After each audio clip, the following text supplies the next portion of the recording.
Hey, Traveler. Paimon. Oh, Paimon knows that voice! Over here.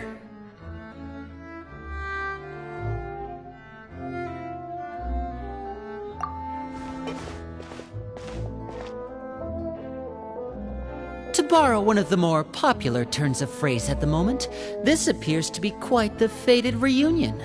Running into you two out of the blue like this has really made my day. I certainly wasn't expecting it. You can say that again. What brings you to Poisson? Wait, Paimon's got it! You must be here for one of your magic shows, right? Actually, we've run into a bit of trouble on the home front, so Father arranged for us to stay in Poisson for the time being. Oh, are Lynette and Fremine here too? Yep, along with most of the other members of the House of the Hearth. You may have noticed Poisson seems a bit more crowded than usual. So you're saying nearly the entire organization has moved to Poisson? Sounds like you've run into way more than just a bit of trouble. What's really going on? Well... Since the two of you are so curious, perhaps I can fill in the gaps. You scared Paimon half to death! Father, you're here. You know... on second thought, maybe we don't need to know? It's all probably super confidential House of the Heart stuff, right? No need to be nervous. I could sense your genuine concern from your conversation just now. Of course, I can also understand your confusion. Sending so many Fatui here to Poisson, it's only natural that some might suspect an ulterior motive to be involved. I understand. I'm well aware you've had your fair share of confrontations with the Fatui in the past, and I can't exactly guarantee that we'll remain on good terms in the future. As for right now, however, I would say we have little reason to be at odds, wouldn't you agree? The House of the Hearth could stand to be more open with those who have worked so closely with us in the past. As for the issue at hand, well, it hardly relates to any ulterior motive. To be frank, it all stems from a certain rumor circulating around the House of the Hearth. It's an internal matter. What sort of rumor? A rumor that a certain phantom child is hiding away in the House of the Hearth. A phantom child? Ooh, just hearing the name is giving Paimon the creeps. A spirit that should have long ceased to exist is lurking in the shadows of the House of the Hearth. So I decided to bring the children to Poisson before continuing to investigate the situation. I expect I should be able to track down the spirit fairly quickly. After that, it's just a matter of resolving the situation, if you will. It shouldn't be much trouble at all. If you're curious, or if you still have some concerns, it might be advisable to stick around for a few days. I'm sure the children would be exceedingly pleased to welcome some visitors. Lenny, I'll leave you to entertain our guests. I have some matters to attend to. Of course, Father.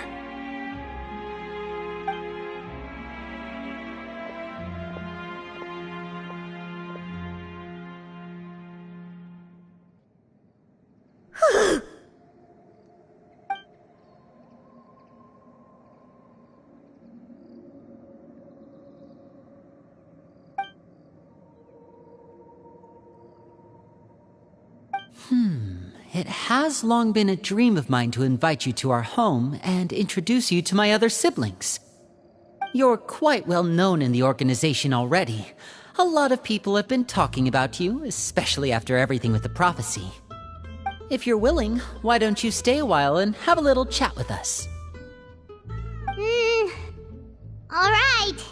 We don't have anything else to do right now anyway. but let's be clear, we're just gonna be there as guests, okay? Don't get any funny... Oh, wait a second. For your guests, that probably means we'll be treated to lots of yummy food, right? Of course. During our stay in Poisson, we've been helping out the locals with some fishing. We bring in quite the bounty every day. In fact, today is the perfect chance for me to show you what I can do in the kitchen. Let's go. I'll take you to where we're staying.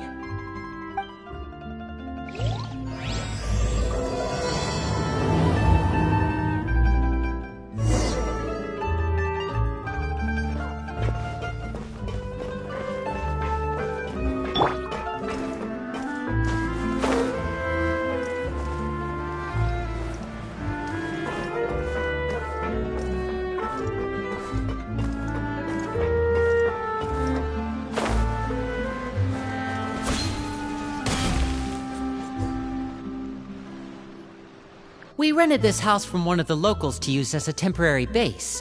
I'll come back later and tidy up a bit. After that, it should be all ready for you to stay in tonight. Awesome, thanks! So, where are we off to now? Well, when I happened to run into you two earlier, I was actually in the middle of distributing some supplies. With this many people staying in Poisson, we have to bring in outside supplies every now and then. I should probably make sure the rest of these provisions get delivered, otherwise people might start to get antsy. Okay, we'll come with!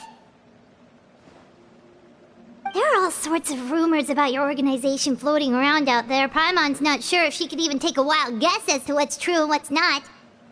But now that we finally have the chance to see a day in the life of the house, we can take a good look at how you operate! Well, you're more than welcome to come along. Just follow me.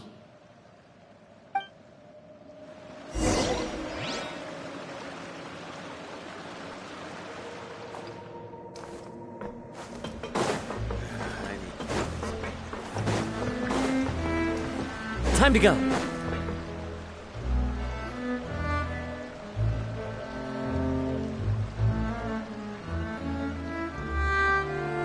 Linny! We're finally here. The supplies. I'm assuming you've... Brought them with me? Yep, here you go. Hello? Something caught your eye? It's the Traveler and Paimon!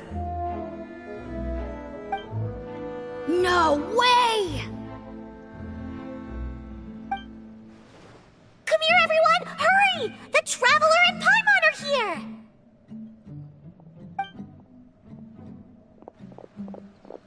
One at a time, please. Don't crowd around them all at once. We don't want to scare off our guests now, do we? Oh, it's alright! Gotta say, Paimon didn't realize we were this famous. Of course! Father and Linny have told us so much about you. Father told us about how you helped Linny. According to her, you're a trustworthy friend. And as far as she's concerned, that's pretty much the highest compliment we've ever heard her give. As you can imagine, everyone's been very curious about you. I heard the Traveler is so strong that he can move a mountain with his bare hands. I heard Paimon eats so much that she can clean out the entire pantry at Hotel de Boer in just 3 days! Wait a second! That's the rumor you heard about Paimon? Oh, not cool at all! Oh, wait! When guests visit, you're supposed to give them gifts and stuff, right? Oh, we don't need something like that. Besides, we don't have anything to give to you! Come on, we insist! I can give you some of my new potions. Just pick your poison. And by that, I mean medicine or actual poison. I've got both. Huh? Or maybe Shaplo can teach you guys about stealth! He's super good at it! He's never been caught! Ah, now that's not a bad idea. I know you usually prefer to fight head-on, but it never hurts to expand your bag of tricks, right? When it comes to eliminating your enemies, staying quiet can go a long way.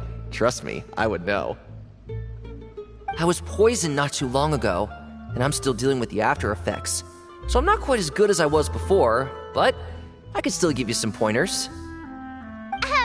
Wait, when you said gifts, I didn't think you meant poison and stealth tactics. But those are the best things we can give you. You don't like them? Ooh, how about this? Tell me the name of someone who really annoys you, and we'll teach him a lesson for you. All right, Fold, Selwar. I think that's enough suggestions for now. When it comes to being a good host, it's the thought that counts. You don't need a physical gift to make our guests happy. In fact, pestering them with suggestion after suggestion might make them more annoyed than anything. I would say your enthusiasm has certainly gotten across. Really? Awesome! It's been so long since we have had guests to play with. If there's anything you need, just let us know. Yeah, especially if it's poison or something. I've got all sorts of potions for that. Well, we'll talk to you all later. We've still got supplies to distribute. All right, see you later.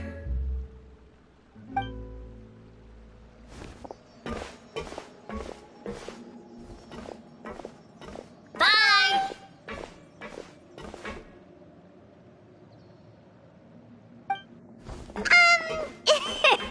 Lenny, about all that poison and stealth tactics talk just now. Scared you, did it? That kind of talk comes with being part of the House of the Hearth. When Foltz was really young, he strangled all of his family pets, just out of curiosity. He was labeled a dangerous problem child and was abandoned by his family. Elwar has an unnatural obsession with potions.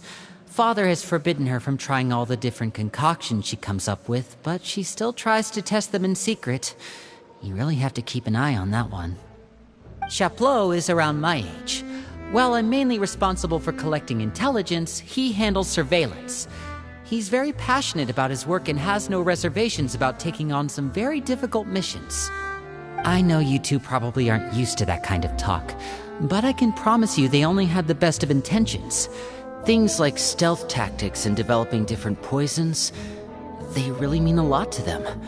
They were just trying to share the best of what they could offer, that's all.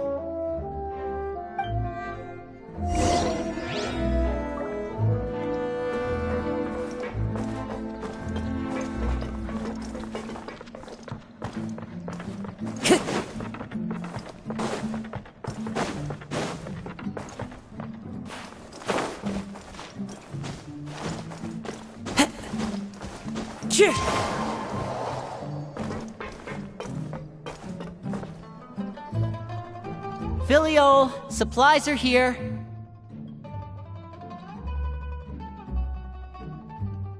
Thanks. And who are these two? Outsiders? Allow me to introduce you. This is the Traveler and Paimon. Oh, you're the famous duo I've been hearing so much about.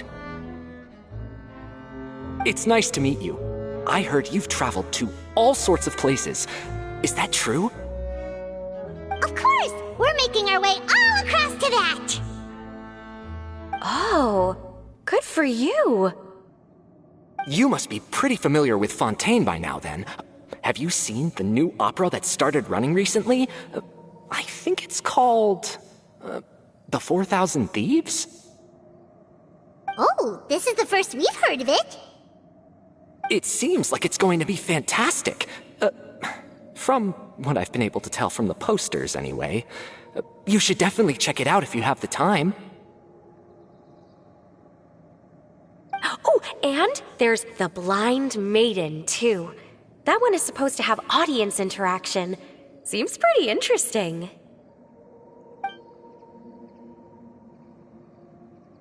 After this mission is over, I think I'll go get a manicure. Oh, maybe I should dye my hair. Wonder how much it'll cost. Is it just Paimon, or do these two seem much easier to get along with than the others? Looks like the House of the Hearth has some normal members after all. I heard that. Oh! Oops. I'm guessing you're referring to Foltz and the others? Yeah, we're definitely not all like them. I bet those crazies are practically foaming at the mouth right now. I'm sure they just can't wait to get back to Snezhnaya to carry out the plan. That's enough, Filial. Don't talk about family members behind their back, right? Whatever. Let's go. Guess this is goodbye then. If you ever have some time, we should go see the opera together.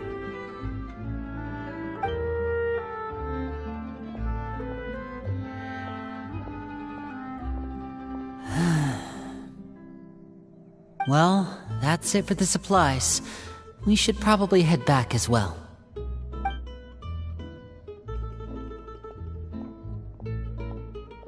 Well, they didn't seem too happy with each other. Seems like there could be something more going on here. You're right. We're only here as guests after all. Oh, Winnie's getting super far ahead. Come on, let's catch up.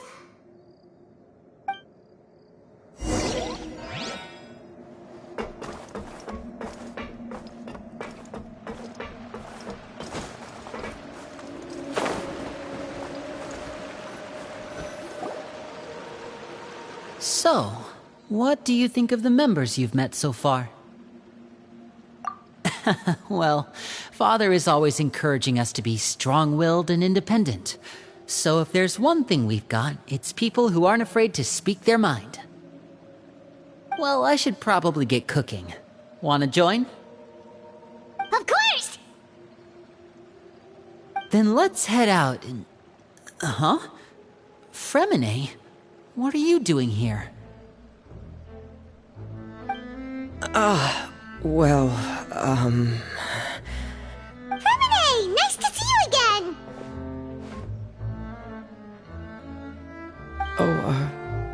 You too.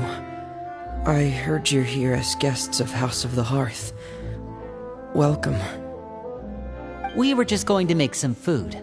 Why don't you come along? I could use some help in the kitchen, and I seem to remember you mentioning you wanted to make seafood soup for the traveler in Paimon. Seafood soup? Oh, Paimon's drooling already. Were you looking for something just now, Fremine? Maybe I can help. It's nothing. I just wanted to see if there were any extra supplies. Yeah, we've got some left over. What do you need? Some food and water, and some clean cloth, if possible. No problem. Give me a second here. Food, water... Wait a minute. What do you need all of those for? You're not on any missions as far as I'm aware, and you were just going to come eat with us. So what's this all about? I thought I'd grab an extra portion because I get hungry at night. Could be because I'm growing, you know? And... Fremine.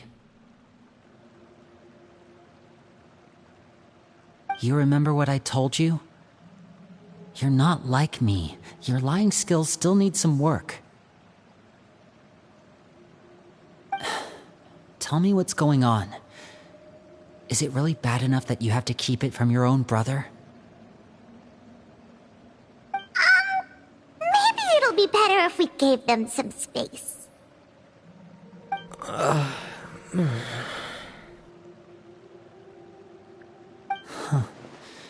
This is the first time I've seen that kind of look on your face. Whatever happened, does it have something to do with Father? yes.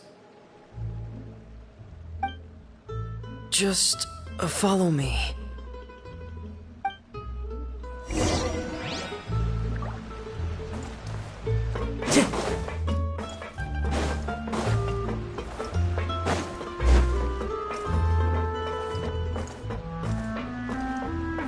Time to go.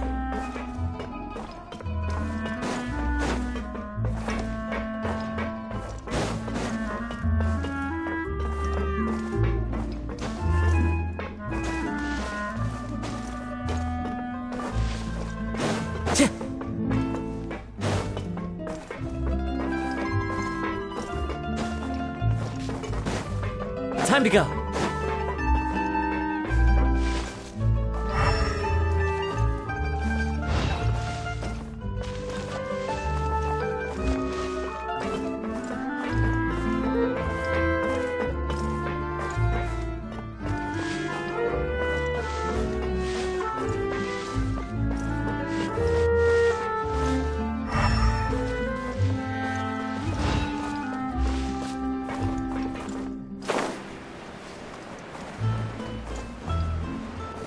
Follow the wind.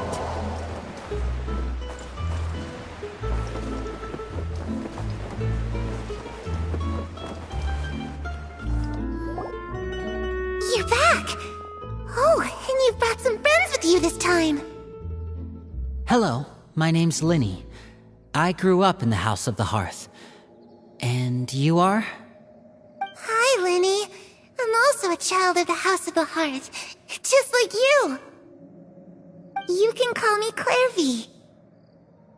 Clairvy? It's nice to meet you. Does that name ring any bells, Linny? No, not at all. That's not a name we have on our roster, I'm sure of it.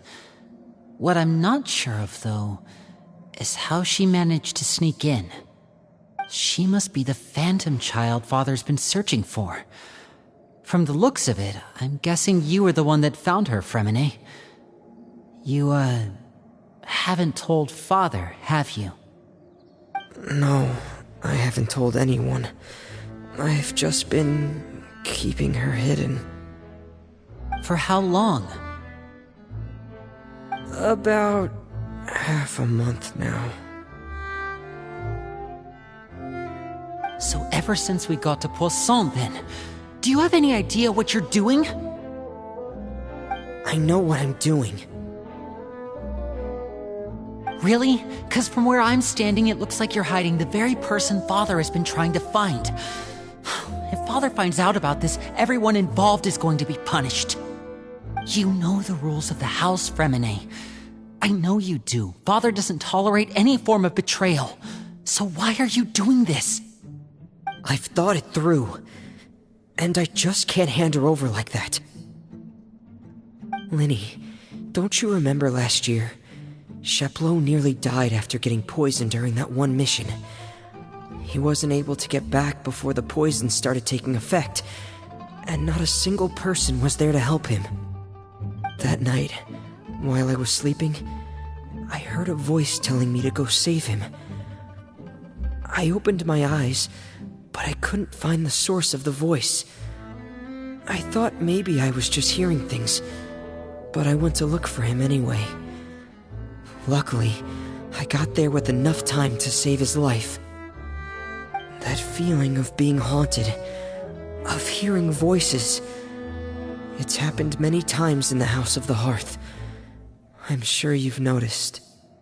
So what you're saying is, that was her? She was the one who spoke to you that night? Unless there are other spirits roaming around the House of the Hearth, I don't think there's any other possibility. If Clairvy were our enemy, it wouldn't matter whether she was a spirit or an actual child. I would have acted without a second thought, because that's what Father ordered us to do.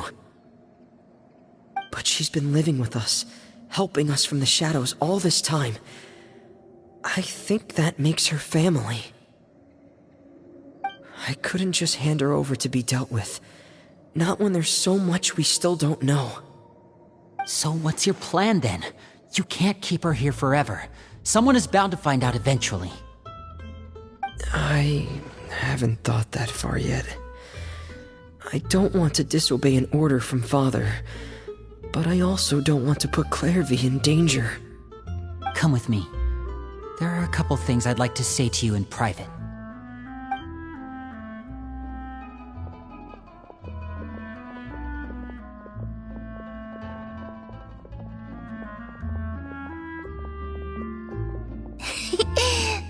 You sure care a lot about each other.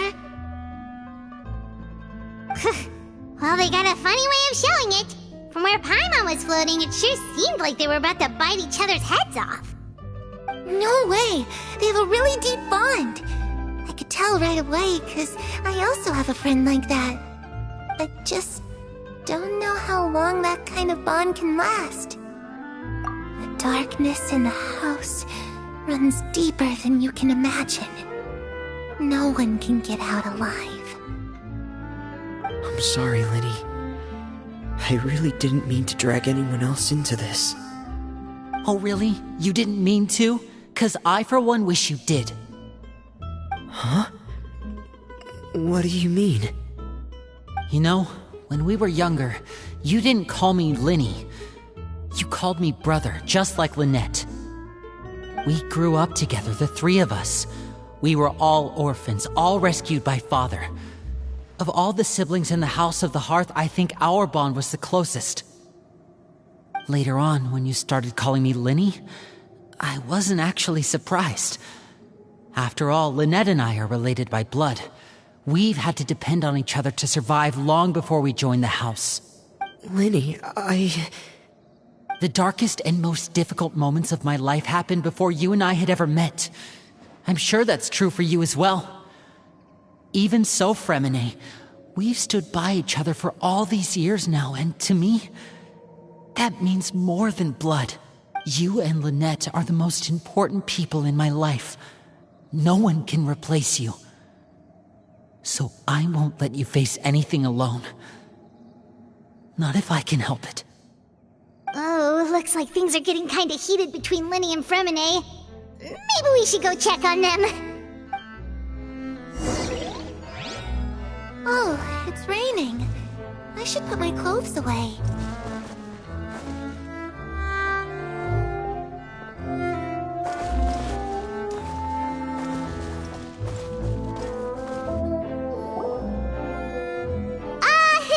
Hey, you two! Hope we aren't interrupting anything. Like a fight, or... Oh, wait a minute, Fremine. You're not crying, are you? Is everything alright? Everything's fine. Thanks for asking. Well, we're all friends here, right? We've been through so much together, so if there's anything we can do to help, just say the word. It's just a small family dispute. It's not something our guests should trouble themselves with. In fact, it might be better if your stay ended here. What are you getting at, Traveler? When guests are around, families are often on their best behavior. And any disputes are less likely to escalate. That's what you're trying to say, isn't it? I just... Thank you. I was really hoping to keep you out of it. But even if I could think of some other reason to turn you away, I'm not sure I could convince you. I know things could turn dangerous, so I promise you this. From now on, I'll protect you like my life depends on it. Me too.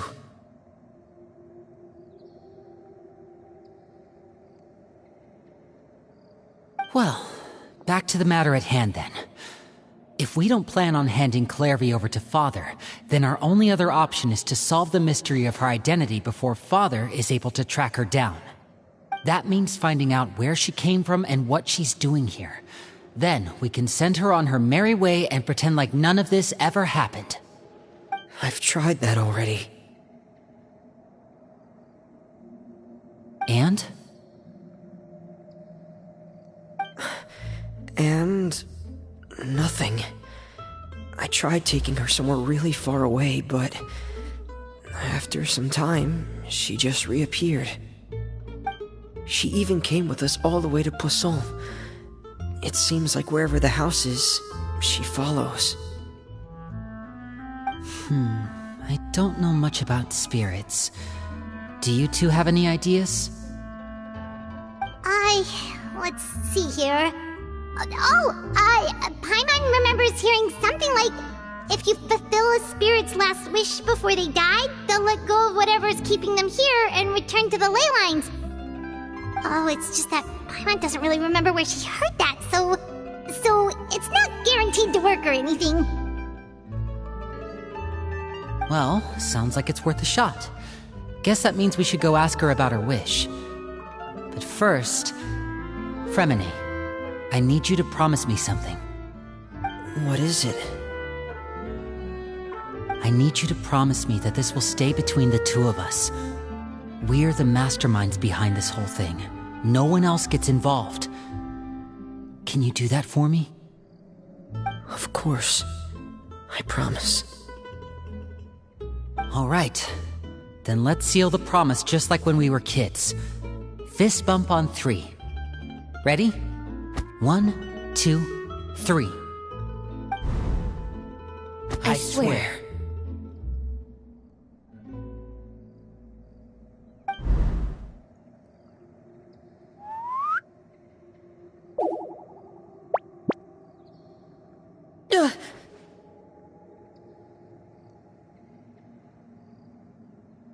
Whoa!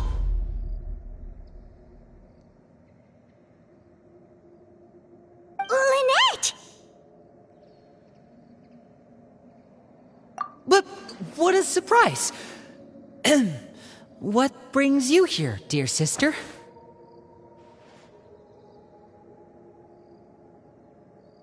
And, when exactly did you get here?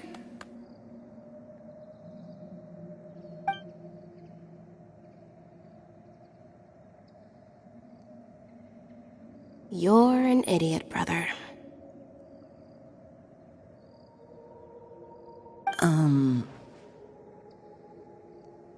And you too, Fremine.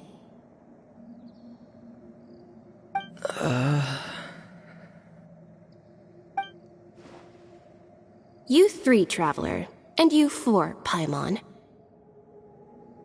Wait, what did we do? I've seen Clairvy around the House of the Hearth before. I hadn't seen her in Poisson, so I figured she must not have come with us. But it turns out, you were just hiding her. I heard you talking about your plan. Rather than steering clear of the situation, I'd rather fully join in.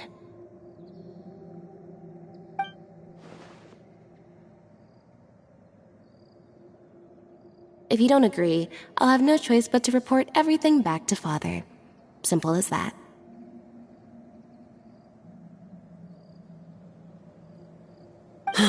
You're not giving us much wiggle room here, Lynette. Well, I guess we're all in this together then. After we talk to Clairvy, we'll figure out our next move. There's no time to lose. Let's go.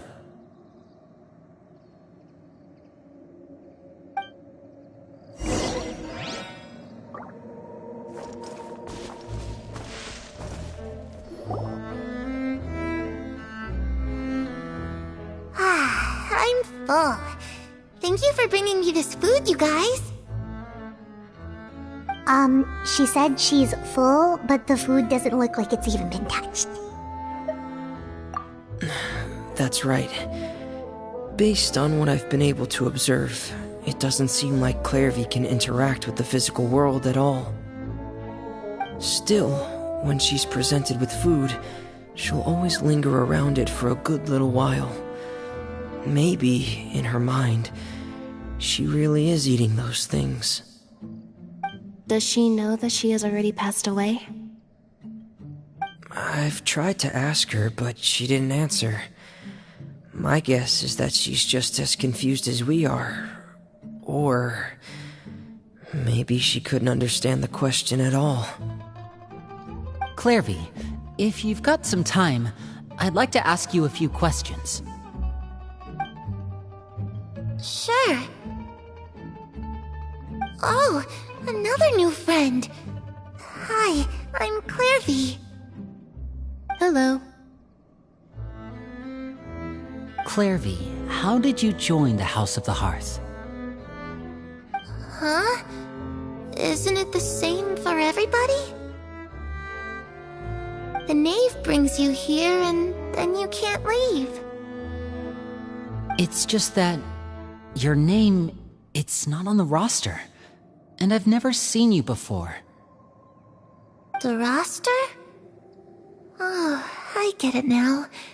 I think there might be some things you don't know about this place. The people in charge, they're not as nice as they look. They say they keep a roster, but it's not complete.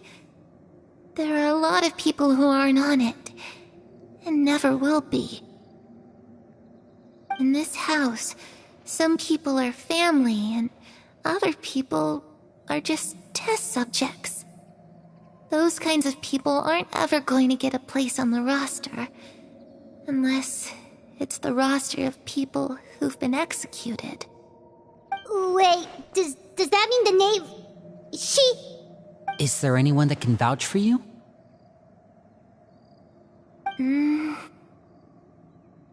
Perry. She's my best friend. She's the only one I trust in this place. Have either of you heard of that name before? No. Me neither. Clairvy, Perry. Neither of those names are on the roster. But it seems like she's telling the truth. Either that, or this kid's already got a bag of tricks bigger than mine. Maybe we should try a different approach. Clairvy, do you have a wish? A wish? It can be anything you want. Just imagine. It's your birthday, you're blowing out the candles, and your wish is...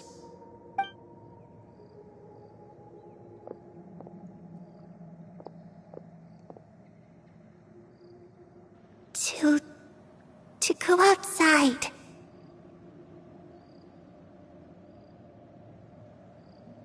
Where the sun can find me.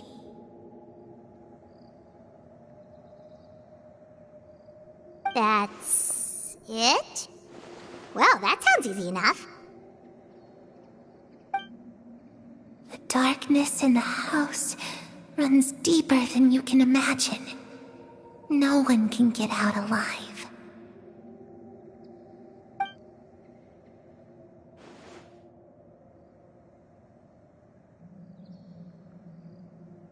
Okay, time to divide and conquer. Listen up, I've got a plan. I'll try and find a way to use basic illusory magic to take Clairvy outside and bring her somewhere with sunlight. Lynette, try and find the list of executions that Clairvy was talking about, and see if her name is on it. Fremine, you stay in Poisson. We can't be the only ones who've had run-ins with Clairvy. I need you to collect intel on everything she's said and done. Understood. I'll try my best. What about us? What should we do? I really appreciate your willingness to help, but this is a family matter. I don't want to drag you in too deep. It's too risky. Let me think. Since Father considers you to be guests, maybe you could stick by her side for a little while. You don't need to do anything except keep up some nice, casual conversation. Ah, Paimon gets it. You want us to distract her. I'll give you a magic bird. If Father suspects something, all you need to do is release it when she's not looking, and it'll alert me that something's wrong. Of course, that's only as a last resort. If Father doesn't seem to notice us, there's no need to make contact. We'll reconvene here tonight after all's said and done. If the worst-case scenario happens and we're discovered, just tell Father everything. We're not going to let our guests get punished for our own actions. That's where we draw the line. You too. Okay, this is where we part. Father should be at the beach nearby.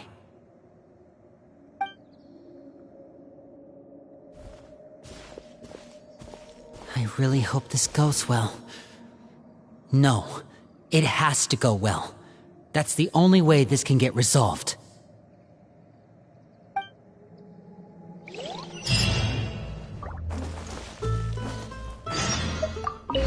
Clairvy, I'd like to take you somewhere. Is that okay with you? Sure. Where are we going?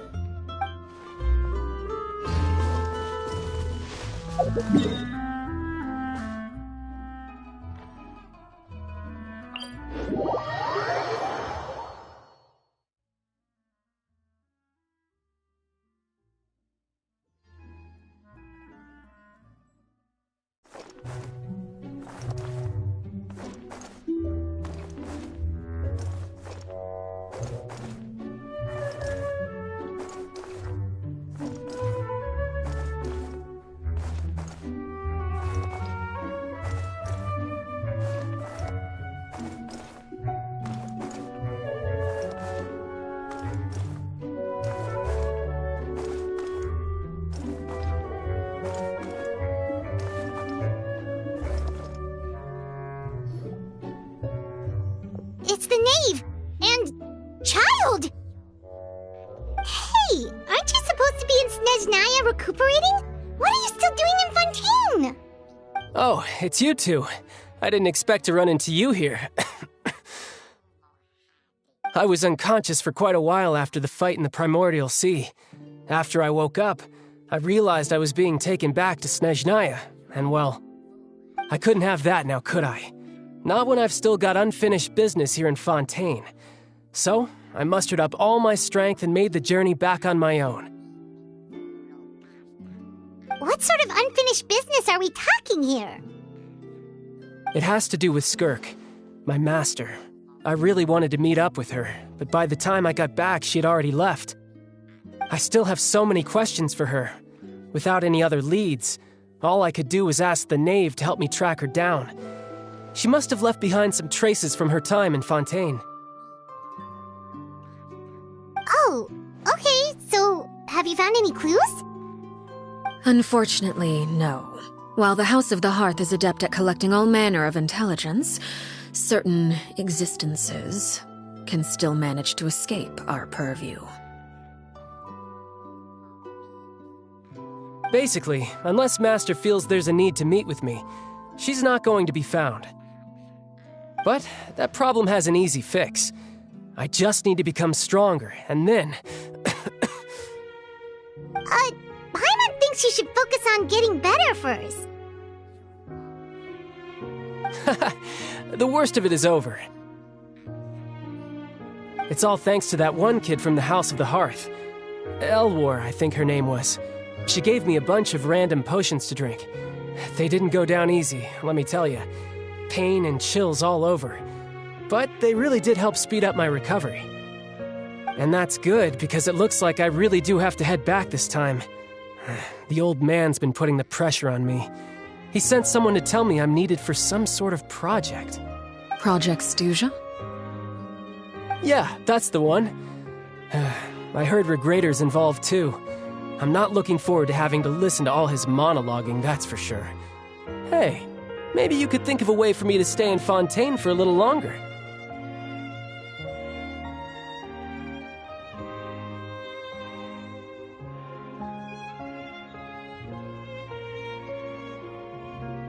Helping Linny and the others brush up on their fighting skills would be far more interesting. If you and I could spar, that would be even better. I've been waiting for a chance to see you go all out. And what a sweet little daydream that is. But I also have a role to play in all this. I'll be leaving Fontaine shortly as well. Besides, considering how little they see fit to step outside the homeland, being called on to return to Snezhnaya by such illustrious dignitaries, what a great honor. Wouldn't you agree? One I could do without, I'd say. Is it just Paimon? Or does it kind of seem like they're... So, dear guests of the House of the Hearth, to what do I owe the visit? Well, we just... right! We're super close to Linny and the others, but we still don't know much about you! Is that so? Introductions have already been made, have they not? Oh, You see? There's only so much you can learn about someone from a short introduction. At least tell us something a little extra, like, why do you call yourself father? Good question. I'd also like to know. The fact that you have to ask tells me our intelligence work has been quite successful. Telling you the answer to that question would only serve to undermine that success. And we can't have that, now can we? Spoken like a true diplomat. That was some expert sidestepping right there. Well, if there's nothing else, I think I'll take my leave. I still have a small matter to resolve at home. Wait, don't go!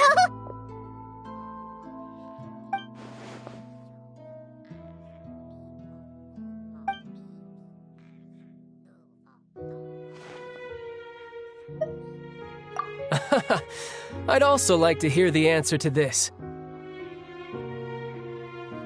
I've met some of the members of your organization, and they all seemed like really good kids.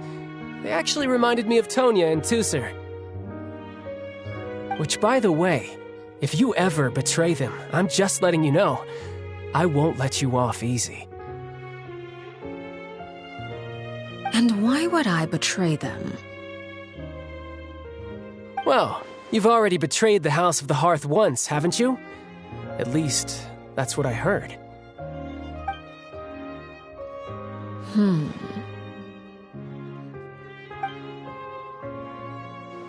Okay, I admit.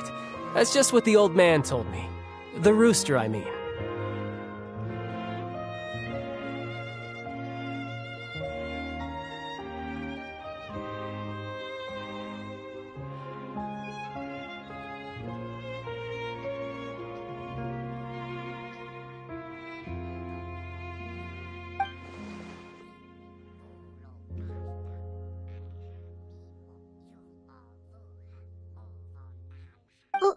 Wait, did you really do something bad to those kids?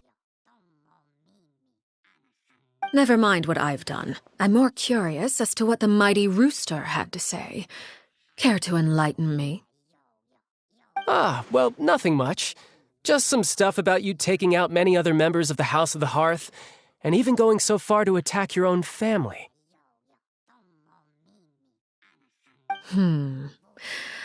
I see.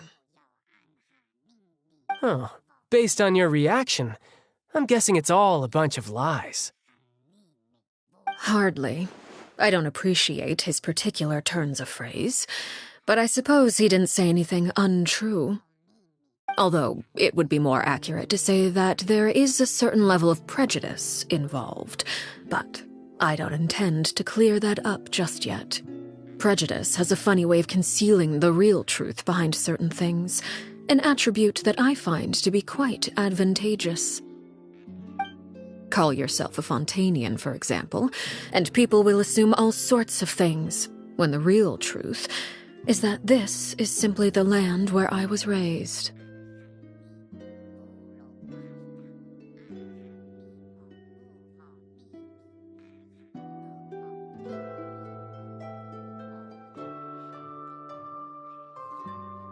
Huh? You're not actually from Fontaine? But then why did you try to help out with the prophecy and everything? I was trying to protect the children born in Fontaine. Claiming that I myself was a Fontanian simply made it easier to operate. People would hardly suspect a fellow Fontanian of having any ulterior motives. Who wouldn't want to save their homeland after all?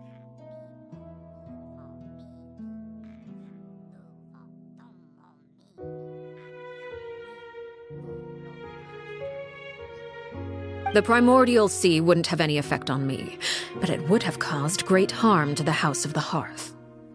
Well, you wanted extra information, didn't you? There you go. I hope that satisfied your curiosity.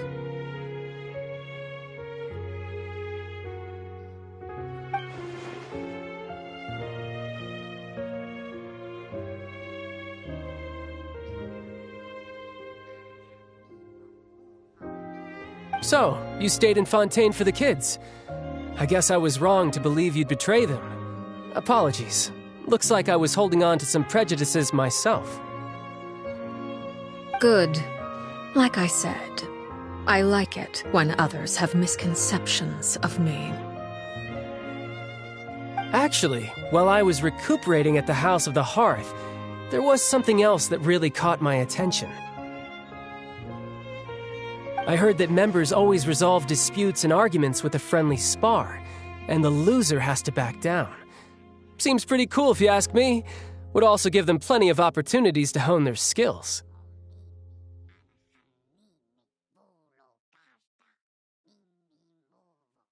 Well, that's only a recent development. In the past, such spars weren't nearly so friendly. The losing party would lose everything, including their life.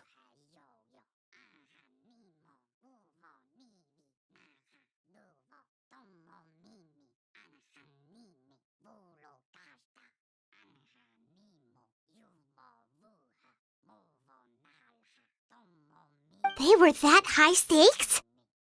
Whew, at least that's not a thing anymore. Well, the current atmosphere's not half bad. I'm a bit jealous, actually.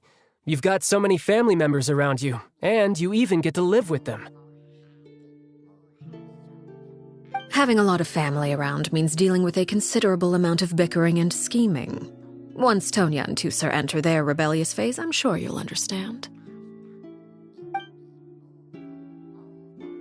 Just imagine. Tusser becomes obsessed with plucking out strands from the rooster's mustache, or Tonya decides to dye her hair 42 different colors.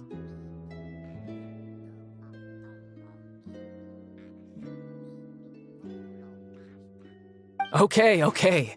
I get the picture.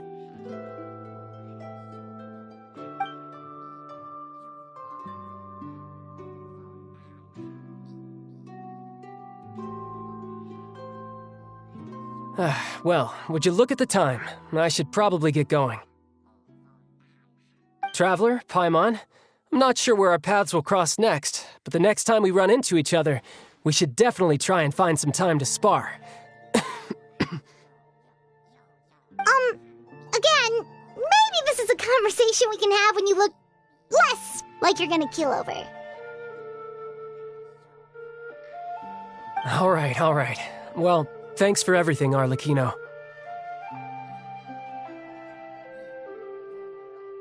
No thanks necessary. You also played a part in obtaining the Gnosis. I would say we can call ourselves even.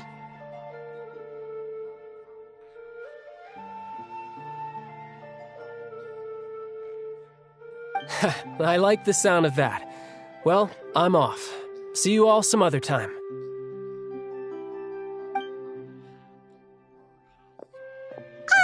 We should probably get going too. Do you want to head back with us? Oh? You want me to leave so soon? Oh, well, you see, I'm rather enjoying the evening breeze. If you don't mind, I think I'll stick around for a bit. I have some things to think about. Apologies for not attending to you like a proper host. Please forgive this slight. I do hope you'll have a pleasant stay. We managed to keep her distracted until nightfall. Good thing Child was there to keep the conversation going. You don't think she suspected anything, do you? Oh, I wonder if Liddy ran into any issues. Let's hurry back and see how everything went.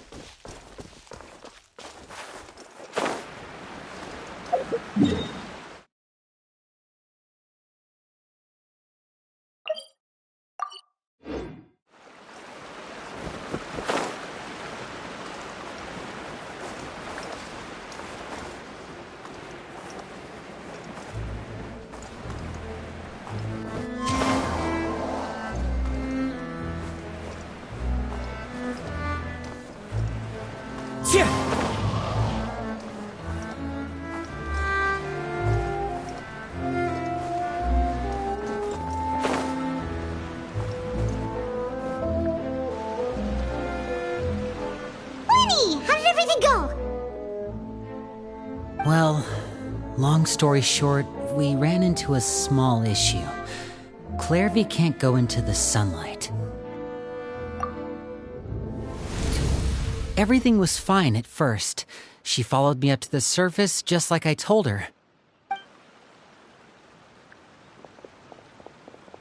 But as I led her out of the shadows and into the sunlight, she vanished. I turned around and there she was, standing at the edge of the shadows, silently watching me.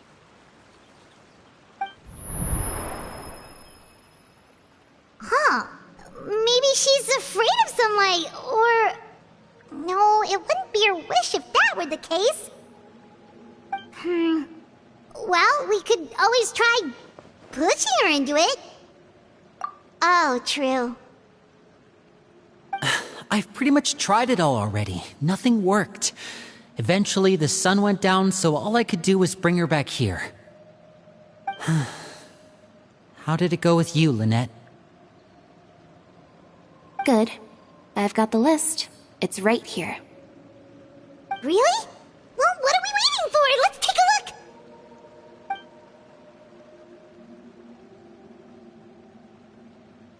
Oh, that's a lot of pages. Oh, it's gonna take forever to get through it all.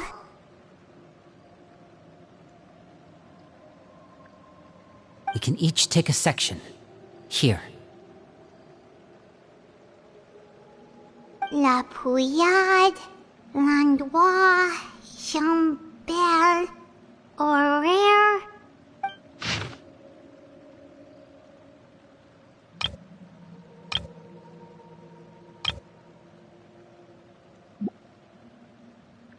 Oh, yikes. That Horaire guy has a huge scar on his face. He's kinda giving Paimon the creeps. I've met him before. The scar is from an injury he received during a mission. I still remember him joking with me about it. He said any future lover would take one look at him and then lose all interest. Did he say anything else? Well, I asked if there was someone he was interested in. He said no, and that's where our conversation ended. It was only later that I learned he really did have someone he liked. He risked everything to escape so he could be with her, but it didn't work.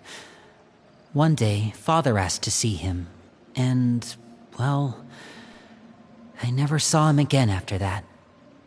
Wait, so that means the knave, she... It may seem cruel, but it's just one of the rules of the house. Betrayal is not to be taken lightly. We know too many secrets to come and go as we please. So, if you do try to leave, you pay with your life.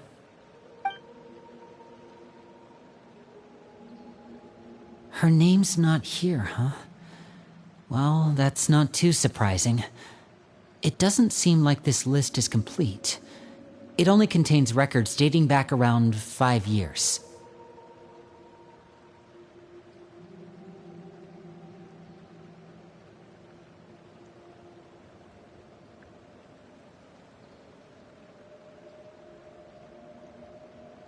Let's shift our attention then. Fremine, were you able to find anything out?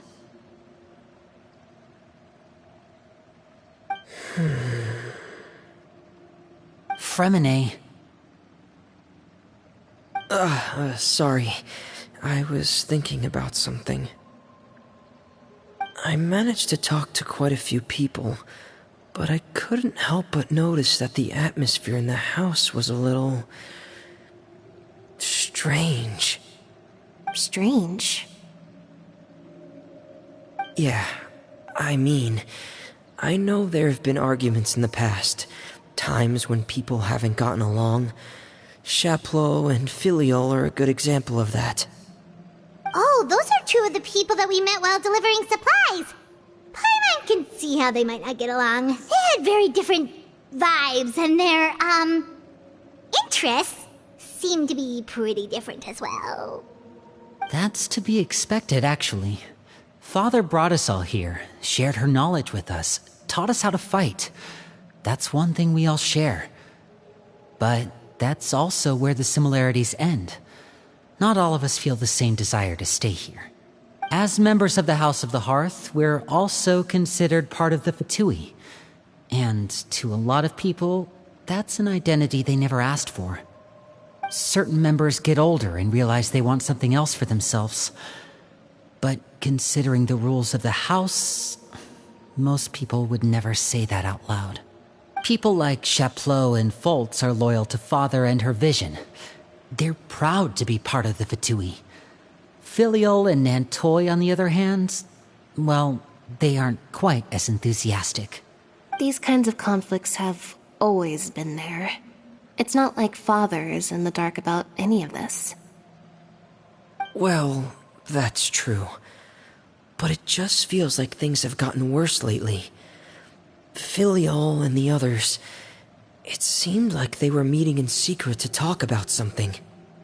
I can't say for sure, but I think they've met Clairvy. You think she's been inciting them to act out? No, not exactly.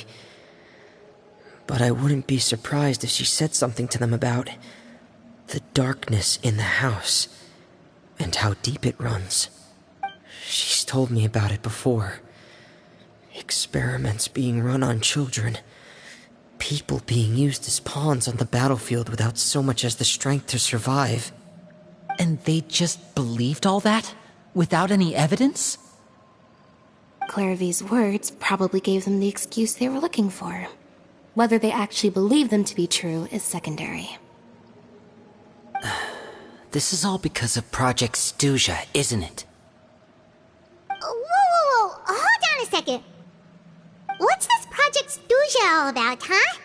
This is the second time it's come up now. Sorry, but I'm not sure of the details either.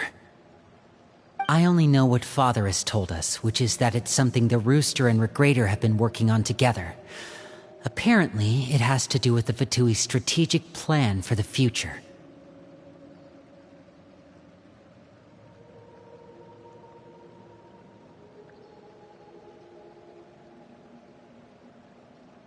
Because the House of the Hearth was so successful in obtaining the Gnosis, we now have the honor of playing a key role in Project Stuja.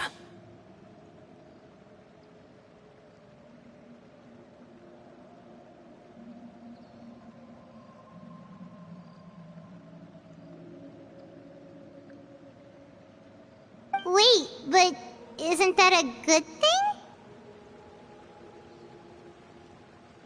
Key role is just another way of saying dangerous role. To us, the whole thing is an inconvenience. Father thinks so too, but she's in no position to refuse. Their plan isn't exactly unreasonable, and they've been funneling the house a lot of funding. It's just that we'll lose a lot of members in the process. Participating in the plan, it's an honor in name only.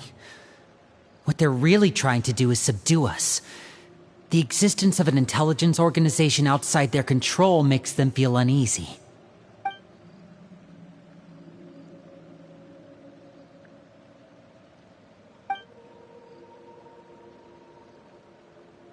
Okay, super complicated top secret Fatui business aside, what does all of this have to do with the conflicts you were talking about earlier?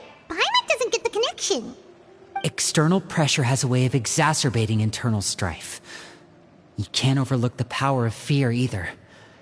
People are afraid of dying, and that fear is often the impetus for a lot of stupid decisions.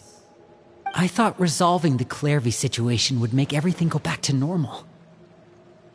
But it looks like things are more complicated than I thought. If we leave Filial and the others to their own devices, sooner or later, Father will be forced to take action. We can only focus on one situation at a time, brother.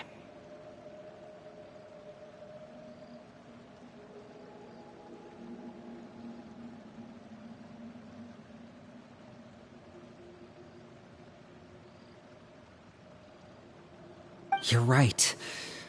Even if we confront Filial and the others, it won't do any good. It might even make matters worse. We should focus on Clairvy for now.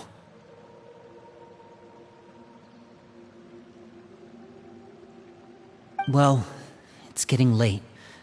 We should head back and get some rest. We'll try again first thing tomorrow.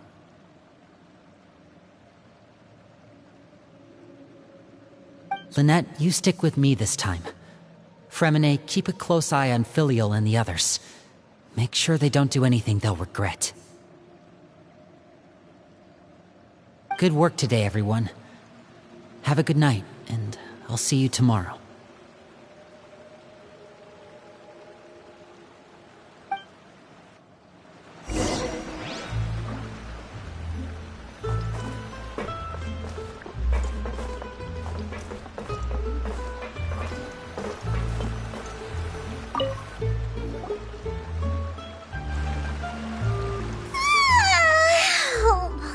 Looking forward to an early night, but she can't sleep at all. Hey, you don't think the knave will be too angry with Linny and everyone if she finds out about all this, do you? She's even scary when she smiles. If she were to actually get angry... Ooh, you have to protect Paimon if that happens, okay, Traveler? Trust is ever, Traveler.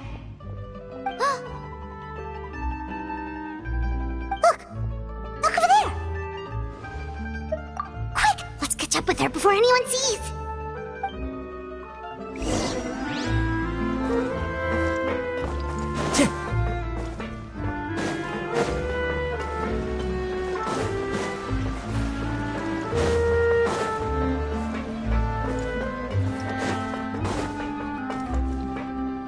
Over there!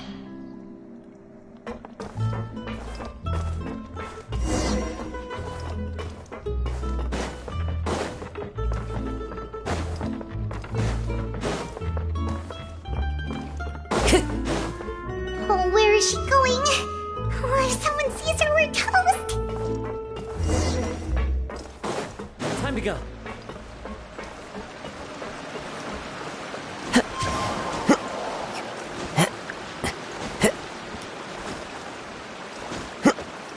Oh, look! She stopped!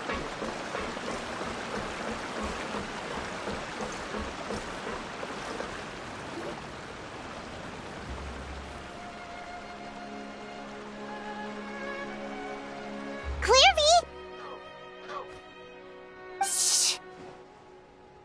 I opened the window while no one was looking. Look how pretty the outside is.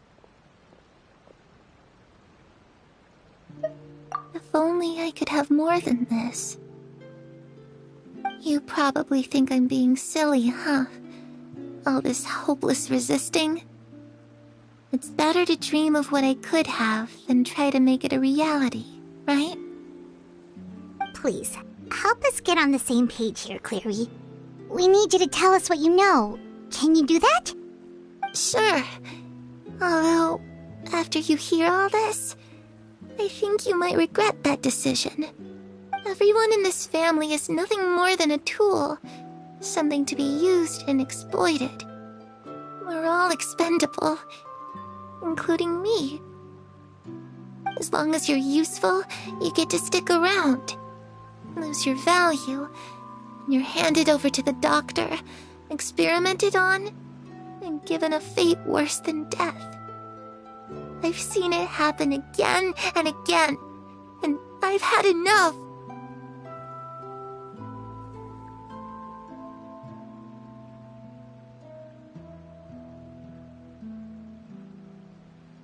You're saying the knave did all that?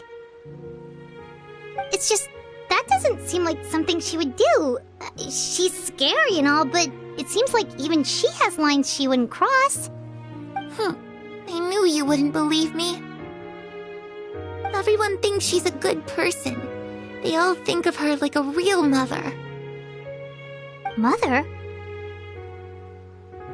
But she doesn't deserve that title.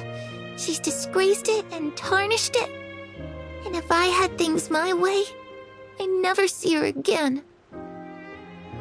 If only Perry were here, she'd understand. Perry? There's that name again. Also, Paimon's getting a strange feeling. It almost feels like she's not really here with us. Paimon can't tell if she's actually talking to us or if she's mistaken us for someone else.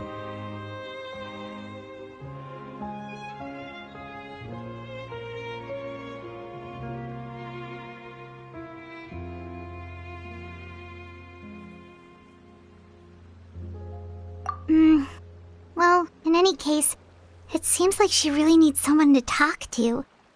We should keep her company for a little longer. She looks so young, but it seems like she's been through a lot. It's getting windy. I should close the window. Ooh, look at the moon. Isn't it pretty?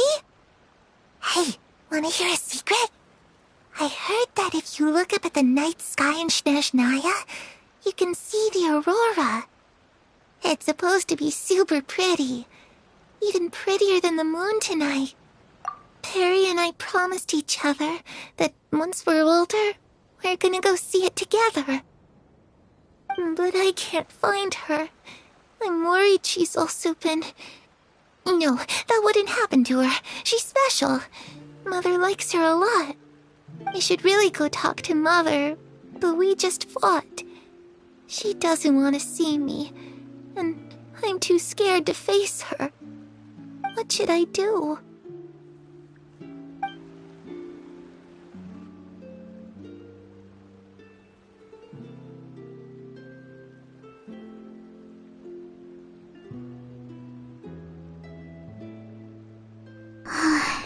Paimon really doesn't understand what's going on with her. Well, let's head back. We've got an early morning tomorrow.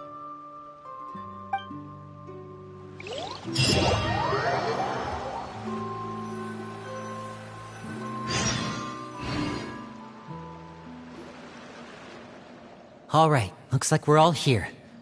Let's go ahead with the plan. Oh? What is it?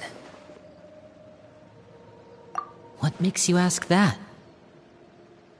Well, we kinda ran into Clairvy last night, and that's what she told us. We met the doctor back in Sumeru. He's super dangerous, and he's done all sorts of bad things. It's possible that Father and the Doctor have had certain dealings, but I don't think Father would work with him. We're not really on the same side, so there's not a lot of trust between them. That doesn't exactly set the stage for a successful partnership. I did hear, though, that when Father first became a Harbinger, the Doctor offered to work with the House of the Hearth. Father rejected most of his proposals, except for one. It had to do with some sort of secret experiment.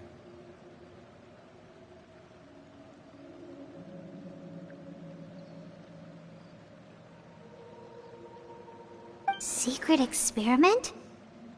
Could that be what Clairvy was talking about? I don't think so. I don't know any details about the experiment itself, but I do know it's an entirely independent operation. The Doctor only proposed a direction for the research. That was the extent of his involvement. I still don't think that counts as working together. The details of the experiment are confidential, but complete records are kept on all participants. That doesn't seem to be the case with the situation Clairvy referred to.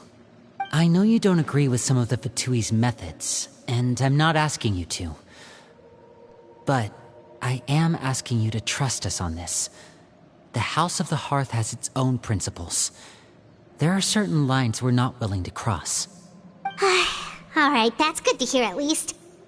Clairvy seems to think the Knave and the Doctor worked together to do something horrible. If that turned out to be true, Paimon doesn't know how he would even face you guys. It's just that it doesn't seem like Clairvy is lying either. The easiest thing to do would be just ask the Knave directly, but Paimon doesn't think she'd tell us. Father didn't come back last night.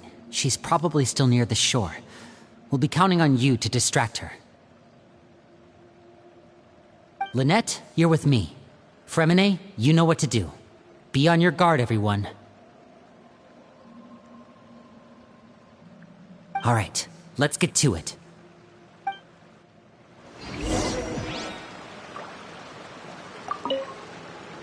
Where are we going today? Let's try somewhere further away this time.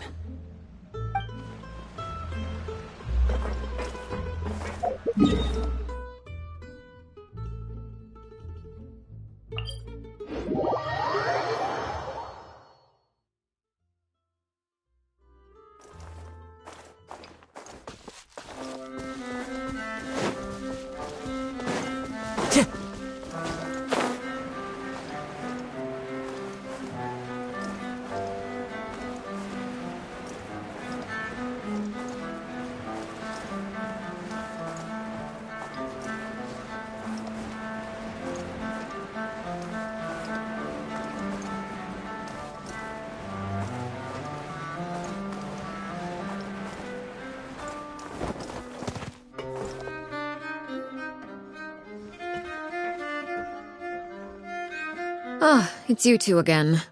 I must say, you look a bit pale. Did you have trouble sleeping last night? A little. Perhaps if you had less on your mind, you'd be able to absolve yourself of such troubles. So what are you planning to do now? Catch up on some sleep? Or should I give you some time to rack your brain for a topic to discuss before I ask any questions? Although I must profess to being curious. Without child here, how do you plan on distracting me? Us? Distract you? A good one. But no, we were just here for a chat. Looks like you could have used some extra time to think. No matter. If you don't have any other plans, why don't you accompany me somewhere? Don't worry. I'll be sure to steer clear of any scheming children. The ocean breeze is sure nice today. Children always think they can hide things from the grown-ups, but nothing gets past me. Least of all a little scheming. I think I'll let them have at it for a little longer. I can be very patient. Well, I'll leave you to think things over. If you're so inclined, meet me outside the Palais Mermonia.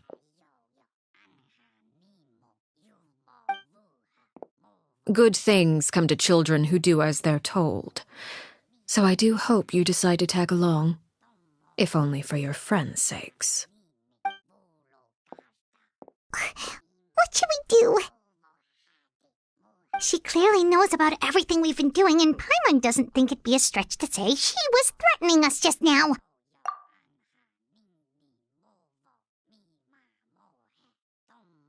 Oh, good idea. Hopefully he sees it in time.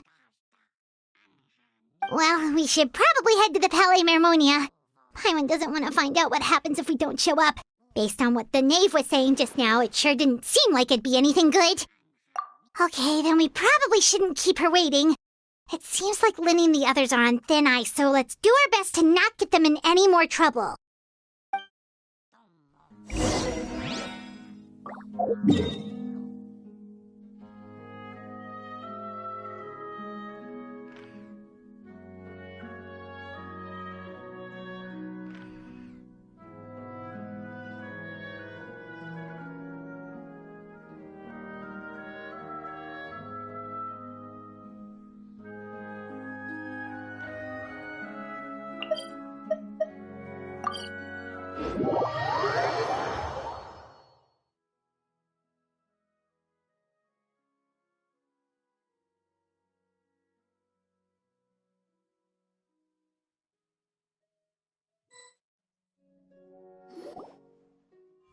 Seeing as we still have some time before my meeting, we might as well enjoy some pleasant conversation while we wait.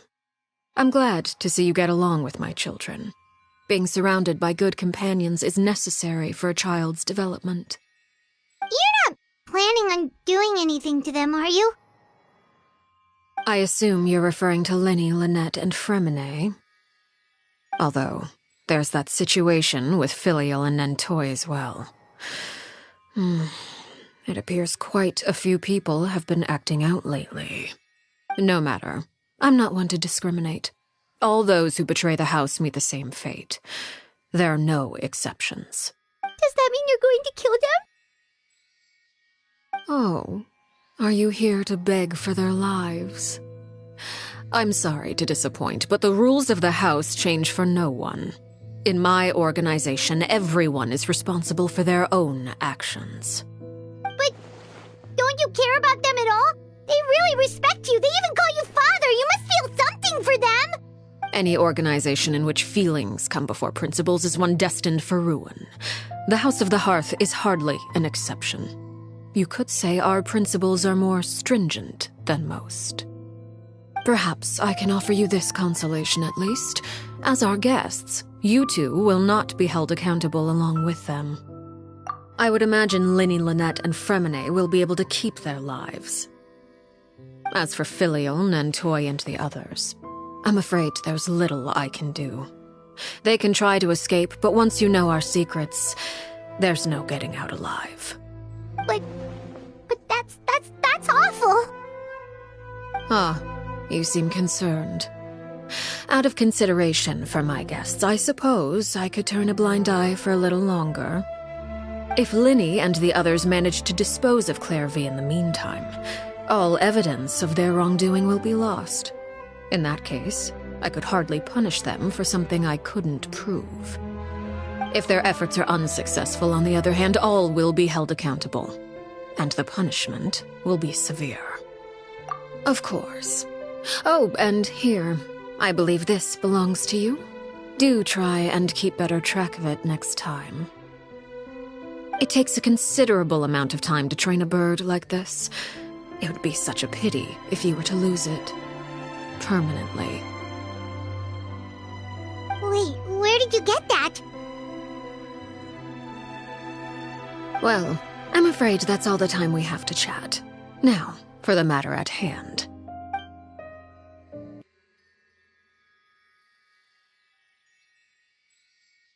I asked you to meet me here because I have business at the Palais Mermonia. It has nothing to do with you, but I think it would be prudent for you to stick by my side for the time being. There will always be time later to run off and tell Linny what you've learned.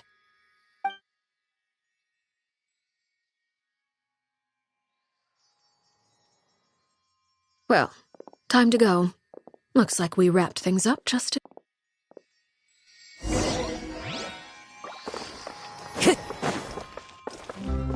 Time to go.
It's been a while, Monsieur Neuvillette.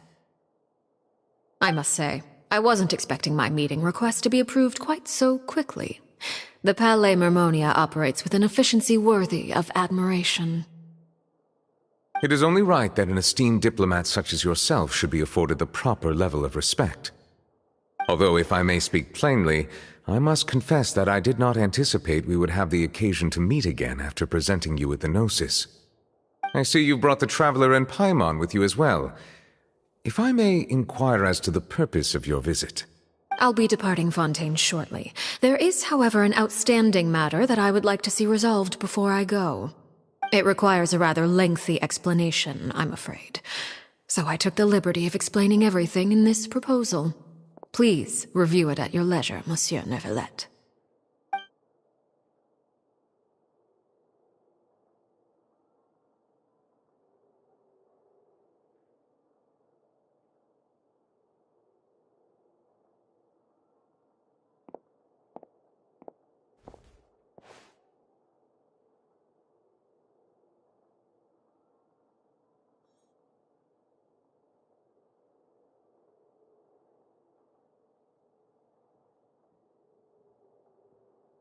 I understand your request. However, at the risk of causing offense, I must admit that I fail to see why you would wish for such a thing. I heard you have a certain fondness for water tasting, Monsieur Neuvillette, so allow me to use water as an analogy. A family is like a large body of water with countless rivers flowing in and out. As someone who watches over this system, I would hope that each river that flows from the source will eventually reach the ocean. Of course, objectively speaking, I know this is impossible. Most of the rivers will dry up along the way, disappearing into the ground and leaving nothing but a barren riverbed behind. Not all rivers are destined to reach the ocean, but I would not see their existence rendered meaningless. I believe the water that flows within them is simply meant for a different destination, like a field in need of irrigation. Or perhaps the glass of a certain water-tasting enthusiast. Did you get any of that, Traveler? Your words paint an optimistic picture indeed. Allow me to remind you, however, few among us are willing to sip from a glass filled with tainted water.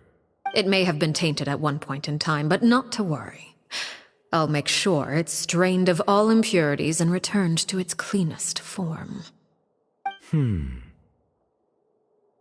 I seem to recall there being a transactional aspect to your proposal. Perhaps you could expound on that? If you accept my proposal, Monsieur Neuvillette, I will gradually withdraw my forces from Fontaine. And, unless absolutely necessary, I will no longer carry out any special missions within Fontaine. I presume I can take your words to mean that, in the future, cases similar to the Tartuffe assassination will cease to cross my desk? Tartuffe? Ah, that thief who embezzled funds from all those charities, you mean? My deepest condolences to his family, but without any evidence, I cannot imagine how the House of the Hearth might have been involved in his passing. Of course, if you accept my proposal, Monsieur Neuvillette, I'm sure certain measures could be taken to reduce the frequency of such troubles. You choose your words carefully indeed. In that case, I am inclined to accept your proposal. My thanks for your generosity, Monsieur Neuvillette. Well, with that settled, we should be going now. I took the liberty of bringing along 2 bottles of spring water from Snezhnaya for you to enjoy. I do hope I get the chance to hear your impressions. Perhaps at our next meeting, yes? Indeed. I trust you would not overlook your commitment in the meantime. All right, Traveler Paimon. Time to go.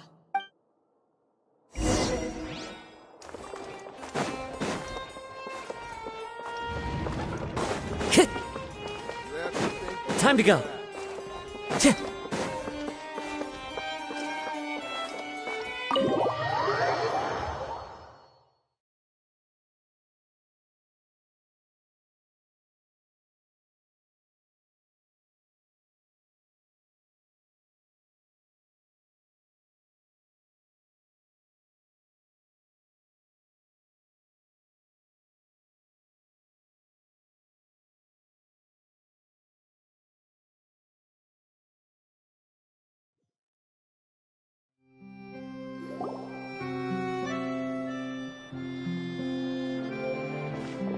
So, what exactly were you talking about back there? Paimon only heard you mention some rivers, a large body of water, and then some kind of irrigation scheme. You really want to know? I would imagine there might be more pressing concerns at the moment. Winnie, Paimon really hopes everything's going okay.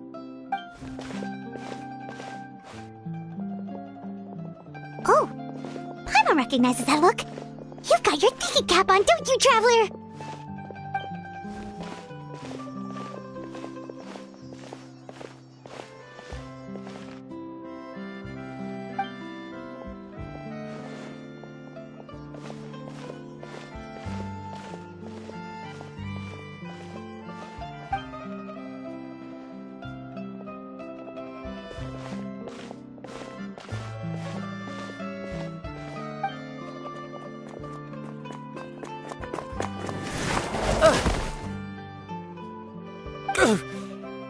Oh, shoot. Are you alright? Oh, jeez, I'm so sorry. I was so focused on selling these papers, I wasn't looking where I was going. Well, let me make it up to you at least. Here, take this paper. On the house.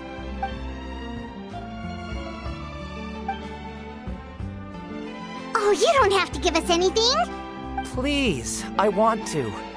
It's not like I'm short on supply. All the extras will be useless come tomorrow anyway. It's my fault, really. I was just trying to bring home some extra mora for the family, but I bit off more than I can chew. I haven't had many takers today, so I'm still swimming in papers. What's going on here? Nothing much. I just ran into your friend here on accident. I should probably get going, actually, so... Hold on. Of course, I'm happy to compensate you with mora, it's just... I don't have any on me at the moment. I'll take 3 papers. Here, your payment. Oh! Thank you for your patronage. May the Archons bless you with good fortune. If only I had the chance to run into such generous customers every day. I should probably just take on a smaller inventory though, right? I'm getting married soon, so sometimes it's hard to not get ahead of myself. Anyway, I should head out. Goodbye! Well, now that my affairs are settled, we should take the boat back to Poisson. We've even acquired some light reading to enjoy along the way. Actually, why don't we stick around for a little longer? Paimon just realized how hungry she is. She can't head back to Poisson on an empty stomach.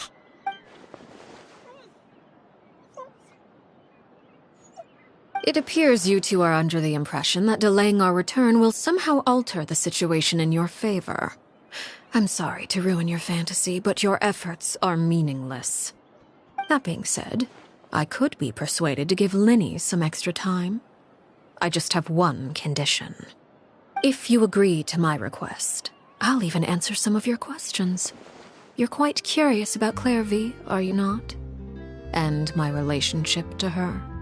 Wait, why are you being so generous all of a sudden? You're not gonna ask us to do something bad, are you? You overestimate yourself. You don't have the talent for bad things. Then what can you possibly... The most important consideration in a negotiation is that both sides receive something they want.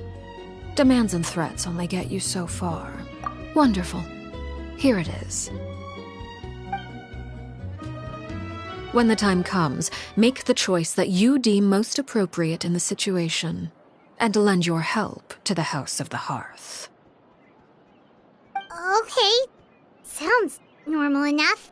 But what do you mean, when the time comes? When is that supposed to be? That is for you to decide. Then we have a deal. Follow me.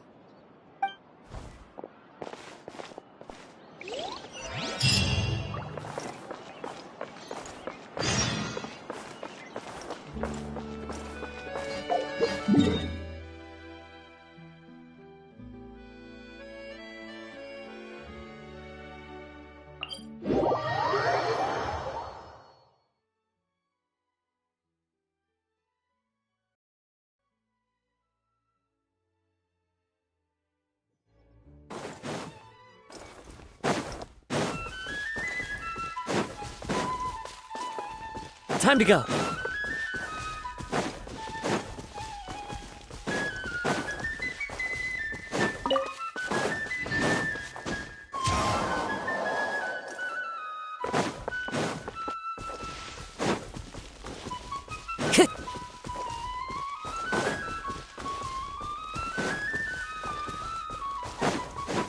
about we explore the area ahead of us later?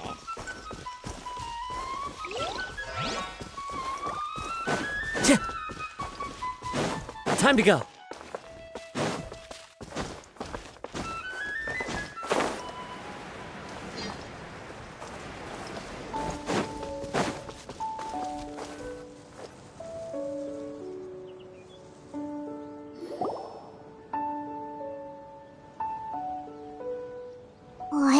place? Somewhere long forgotten by everyone. It used to be a grand building. Now it's nothing more than a pile of rubble. No one comes here anymore, nor does anyone care about what once happened here. Although, this place does have something to do with the story I'm about to tell you. It was before I became a Harbinger, and before Linny and the others joined the House of the Hearth. Due to certain events, I first killed Clairvy and then her mother. And this is where it all happened. You were the one that killed Clairvy? Patience now. Allow me to explain Clairvy's side of the story first. I'll start from the beginning. Clairvy was 6 years old when she was brought by her mother, Crucibina, to live in the House of the Hearth. From the outside, it seemed like a fairy tale. A thriving family made up of kind adults and friendly children. Crucibina was the knave at that time, and the House of the Hearth was under her control. She was Clairvy's mother by blood, but she was also the mother to all the children in the house. Clairvy was happy here, for a time.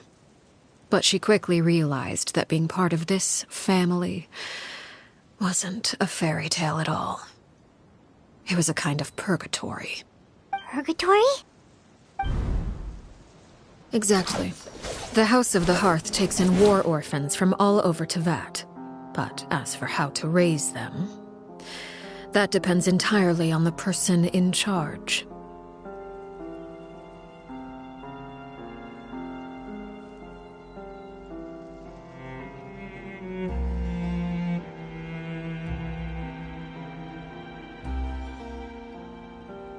Crucibina came up with a novel idea. She would teach the children to fight, force them to duel each other, and then crown as the king of the house the child who proved themselves most worthy of inheriting her title.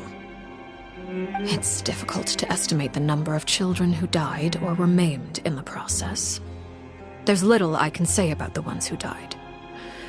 The ones that emerged with permanent injuries, on the other hand, well, they still served a purpose. They would be handed over to the doctor to be experimented on, or sent away on dangerous missions. Nothing more than tools to be used and then discarded. So those were the experiments Clairvy was talking about. But what actually happened to her? You said that Clairvy was Crucibina's daughter, so if Clairvy tried to convince her to stop what she was doing, Crucibina probably would have listened, right? Despite being Clairvy's mother, Crucibina cared little for her daughter. She forced Clairvy to join the House of the Hearth only as a means to demonstrate her own impartiality as a mother, to prove that she treated all her children equally. Clairvy did try to convince her mother to change her ways, but it was to no avail. After her efforts failed, the only other option was to rise up and try to fight back. Unfortunately, the other children had already been thoroughly indoctrinated into the illusion of happiness Crucibina had created. Of course, there was one exception. Someone Clairvy's age who knew the truth about the House of the Hearth. Her name was Peruere. Wait, the friend that Clairvy mentioned? Friend, huh? I suppose we can call her that for now. Clairvy was a cheerful and passionate person with a tenacious spirit. Peruere, on the other hand, was rather cold-blooded.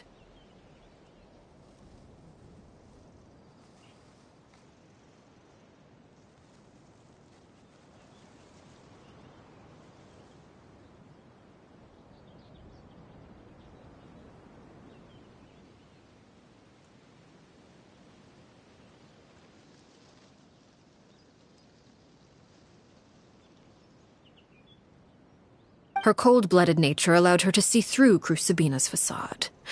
Yet, it was also this cold-bloodedness that prevented her from acting against it. At least at first. While Clairvy longed for freedom, Peruere was convinced that, amid all the fighting and violence, she would make it until the end. Despite their differences, the two became fast friends, united by their knowledge of the truth. Clairvy told Perouer that she hoped to create a real family, where no one would be killed or sacrificed. There may have been a certain naivete to her ideas, but Clairvy proved her determination many times over. She tried countless times to run away, ask for help, or expose the truth. But her efforts only earned her beating after beating. The only thing that kept her going was her strength of will.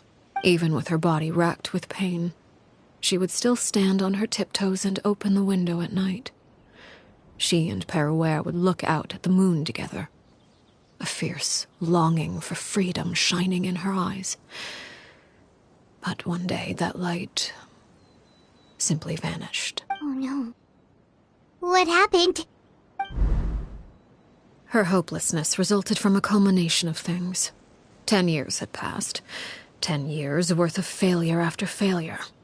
She and Perouer weren't children anymore, but finding any chance to escape still seemed as hopeless as ever.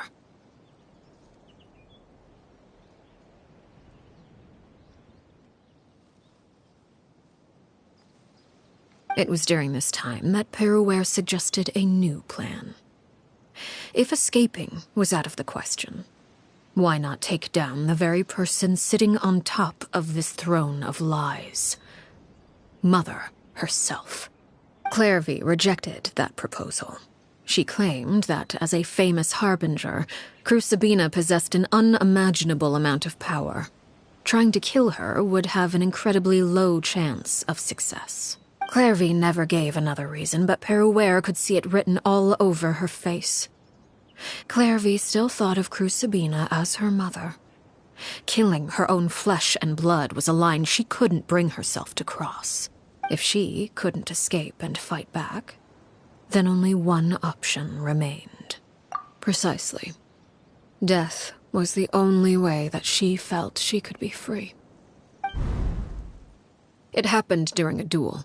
When she arrived at the dueling ring that day, her partner turned out to be none other than Perouer, the very person that had stood by her side all those years. It was a fierce battle, but ultimately, Clairvy decided to let Perouer end her life. From that moment on, Perouer's journey was one written in flames.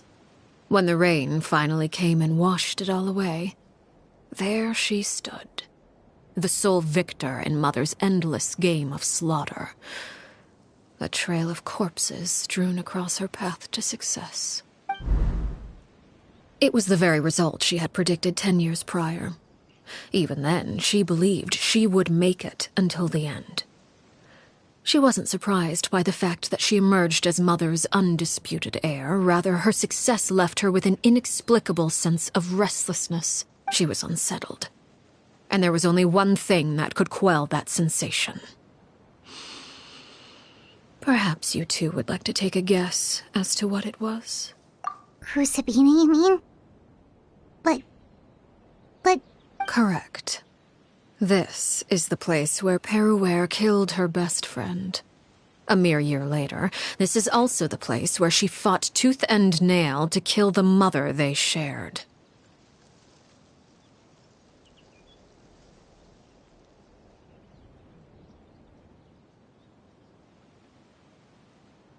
The moment she acted, any conception of what was right or wrong ceased to matter. It's one of the principles of the house. Only those who survive get to write the rules. Perouer won the battle, and became a harbinger herself. After which Her Majesty, the Tsaritsa, bestowed upon her a new name. Arlecchino. So the Perry Clairvy was talking about... It was you all along. You're Perouer. Arlecchino is just a name you got later. I left that name behind long ago. I must say, hearing it now does bring back memories. After I defeated Crucibina, the moniker of Mother died with her. I chose to forego the title she called herself, and even chose to give up my own name. I rebuilt the House of the Hearth under a new identity. Not only as Arlecchino, but as father. And that is where the story ends. Any more questions? Yeah. Based on what you just told us, Clairvy wasn't a little kid when she was killed. So the Clairvy we met... was she really a spirit at all? I suppose you could call her an illusion born of flame. Her existence is like ashes to a fire. Something left over in the wake of blaze and ruin. You see, a certain power runs through my veins. It's not unlike a curse. My flames leave behind shadows of anything they consume. Of course, the chances of those shadows morphing into a sentient entity are exceedingly slim. Clairvy is a very special case.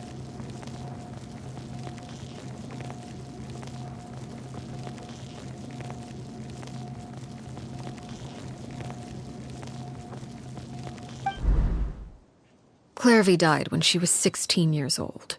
But what emerged from the flames was her 6-year-old self. Her appearance wasn't the only thing affected. Most of her memories were lost to the blaze as well.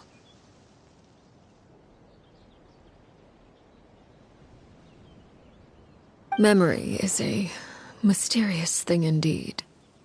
Losing a portion of your memories will alter your sense of self. Lose 10 years' worth, however, and it would be like living in the past. Like returning to a version of yourself that never grew up. No wonder Paimon got such a weird feeling when we were talking to her. Perhaps I should put it this way. Clairvy is someone trapped in time. It may seem like she exists with us in the present, but she truly lives in the confines of her own past. So if all of that is true, then you must have known about Clairvy for a long time. Indeed. She's a rather volatile and unstable entity. Sometimes she would look after the children. She's even saved some of their lives. But other times, she would hide from me and become obsessed with revealing the truth about the house to anyone who will listen. Shadows don't have the capacity to learn or grow. Any new information they encounter is quickly forgotten over time. Your attempts to expose Clairvy to sunlight. They failed, yes. The reason is actually quite simple. In Clairvy's mind, the house is impossible to escape, and it is this very perception that traps her there. But no matter. All I have to do is kill her again, and all will be resolved. I don't anticipate so much as a single speck of ash will be left behind this time. Wait! Paimon can understand why you might want her gone, but isn't there another way? So what if she's trapped in her 6-year-old self? She's still your friend! At least talk to her first! It's too late for that. She broke the rules, and now she must be punished. That goes for Filial and Nantoy as well. She's had quite the effect on them. I hope you understand. The difference between Crucibina and myself lies in our formulation of the rules, not our policy for enforcing them. Upholding the rules without question is a trait we both share, because that is how a household should be run. Is this really what you want to do? Whatever could you mean? Don't you want to say a proper goodbye at least?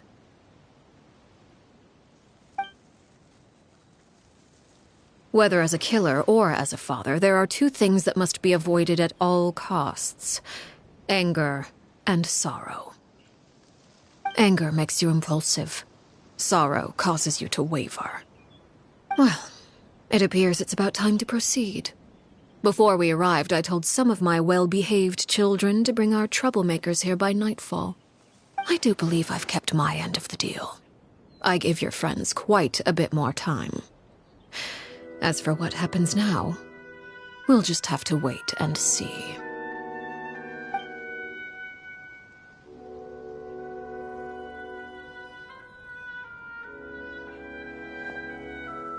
Here they are, Father.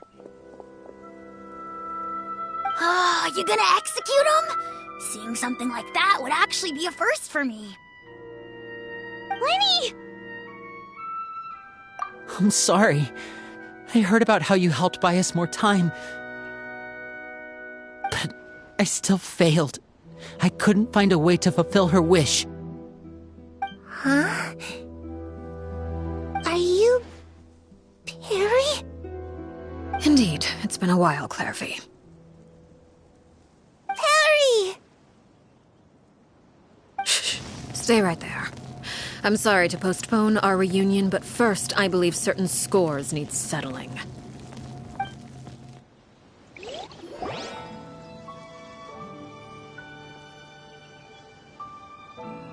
Father, let me explain.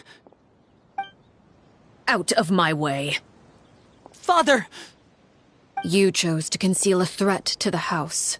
And for that, you must be punished. Overall, however, I suppose your wrongdoing is hardly the most egregious of the bunch, so I'll deal with your punishments later. As for right now, the more pressing concerns are the traitors among us. By traitors? Do you mean us? Father, let me explain. We didn't mean to... Fultz, why don't you share what you heard? Yes, Father. Secret Midnight Meeting number 3. Participants, Filial, Nantoy, Sato, Toddy. Nantoy clearly said, if only Father wasn't the one who took us in. Sato added, I'm sick of this life. I just want to live as a normal person. Filial was the worst of them all. She called us crazies and said a bunch of mean things about Father. I did not! You're lying! Fultz is trying to frame us. It's not like I'm the only one who heard those things. After that, you and Toddy and a bunch of other people started talking about Clairvy. You were using all those things Clairvy brought up as an excuse to question Father. We're birds locked in a cage. The only way out is to destroy it. That's what you said, wasn't it? You little... You just want me gone, don't you? What did I ever do to you, huh? And you, Sheplo, have you forgotten who stood by your sickbed, watched over you, and changed your dressings? Come on, let's hear it then. What's your reason for all this?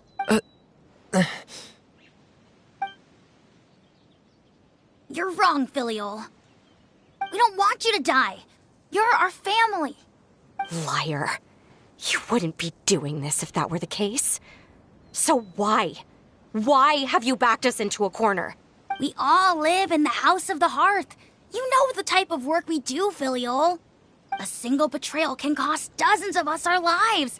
It's not like it's never happened before. That kind of thing is hard to forget. That's why the House of the Hearth cannot tolerate any form of betrayal. Ever since we came to Poisson, you've had 7 secret meetings. A lot of the things you talked about really crossed the line. You've been spying on us for half a month?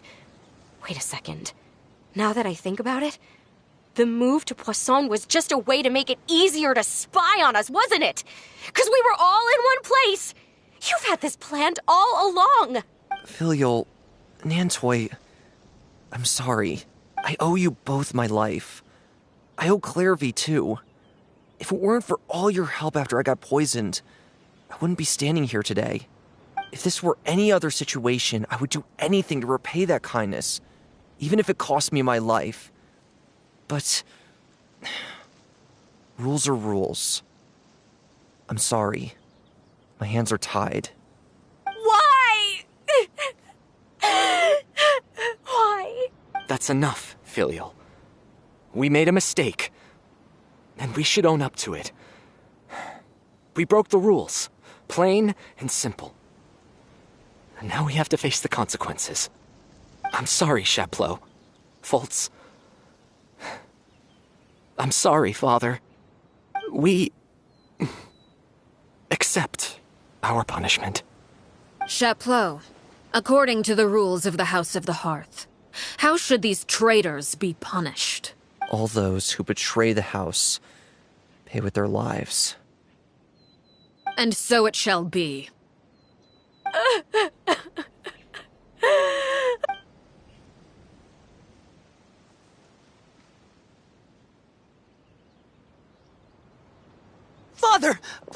Wait! Something you want to say, Linny? Please reconsider, Father. What Filial and the others did, does it really count as betrayal? We all come from broken families.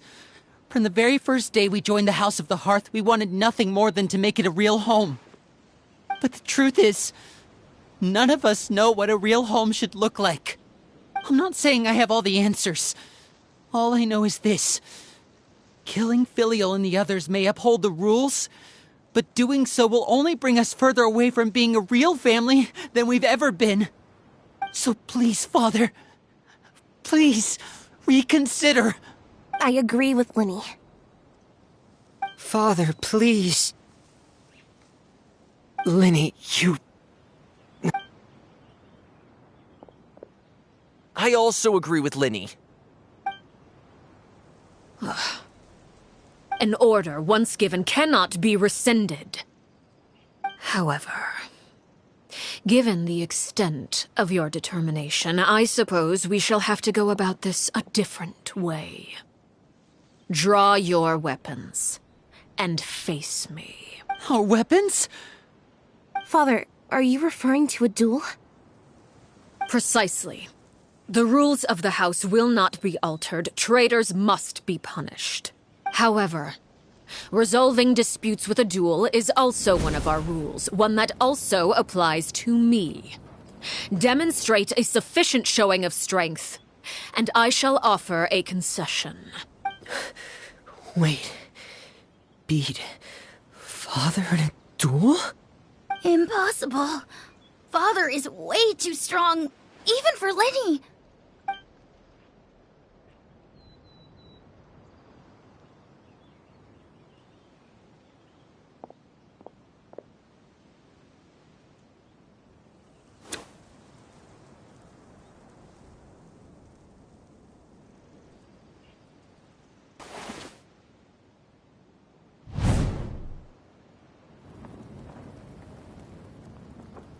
Did you hear that, Traveler? Linny and the others have to duel the knave. What should we do? Can they really win something like that? If they lose, those people from the house are really gonna be executed. Hey, are you listening?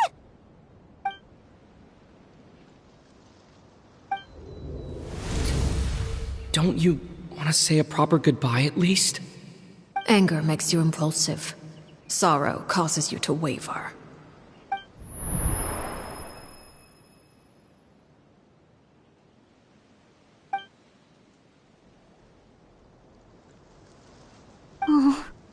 Looking at that expression on her face, she seems really serious about this. Guess that means there's no chance she's throwing the duel on purpose, huh? When guests are around, families are often on their best behavior. And any disputes are less likely to escalate. When the time comes, make the choice that you deem most appropriate in the situation, and lend your help to the House of the Hearth. What's wrong, Traveler? Hey, where are you going? Traveler? You're asking to join the duel against the knave? I'll allow it. We do have a ready-made dueling ring at our disposal, after all. All I would advise is this. Keep a firm grasp on your weapon, and give it your all. Any less, and you may just lose your life.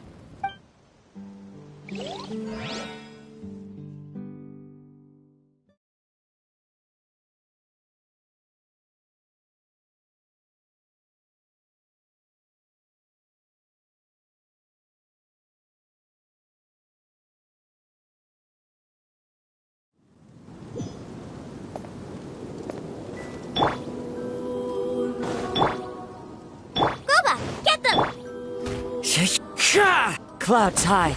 The birds call. Now you shall perish.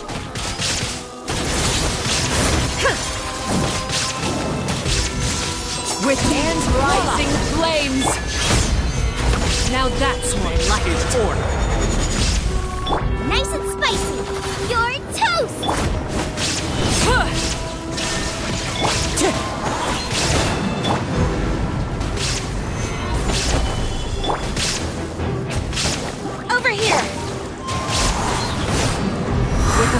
of darkness, destruction shall rise.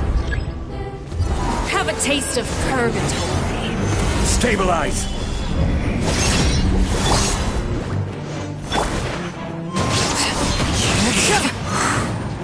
Get in gear! Gather! Spare your energy. Running is of little use. As one with wind and cloud! Boba, get them! Now's our chance. It's my turn. Torn to oblivion! Closer now.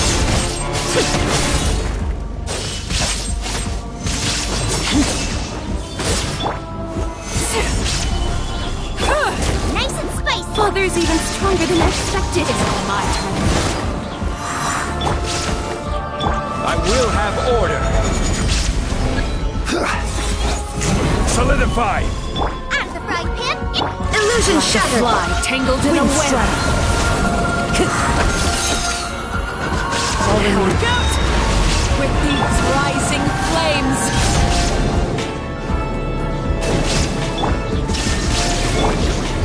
Have a taste of purgatory.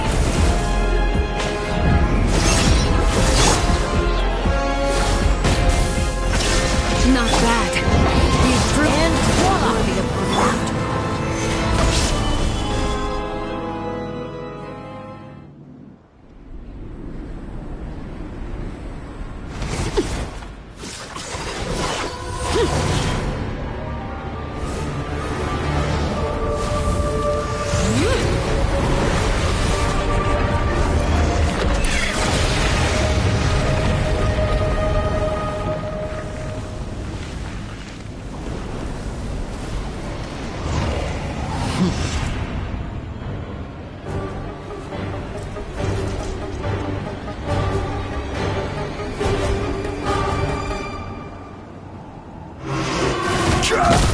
Kindness has been sealed away. Solidify! My blade is all that remains. There is no escape! Now you shall perish!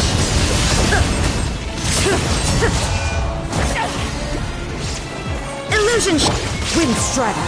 Watch out for Father's movement! Look out!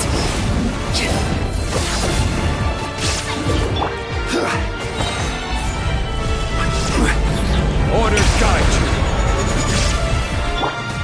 Your punishment made manifest. Shine down! Now's our chance. over here! You shouldn't see me like this.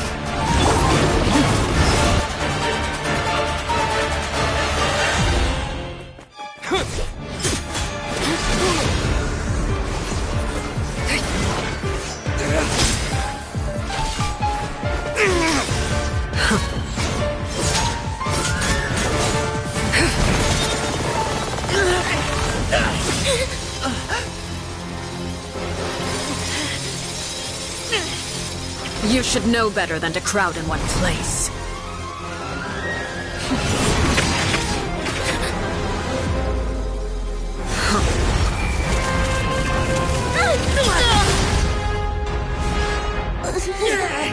Oh, I know.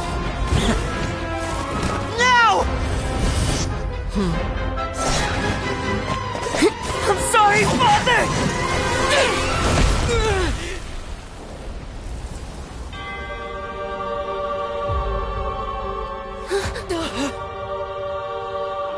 Sorry for what? This pitiful excuse for an attack.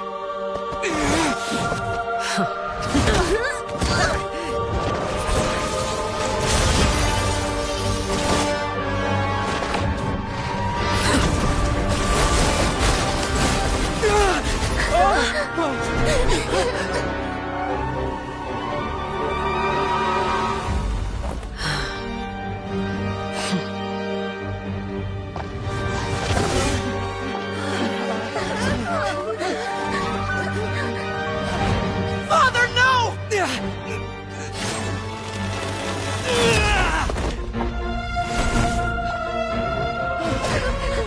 Made it out, did you? You're stronger than I expected.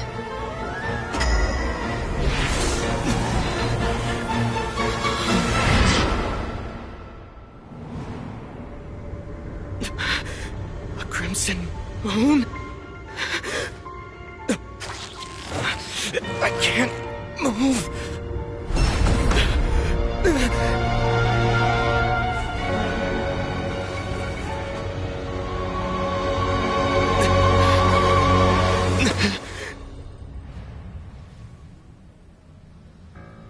Still, not strong enough to beat me.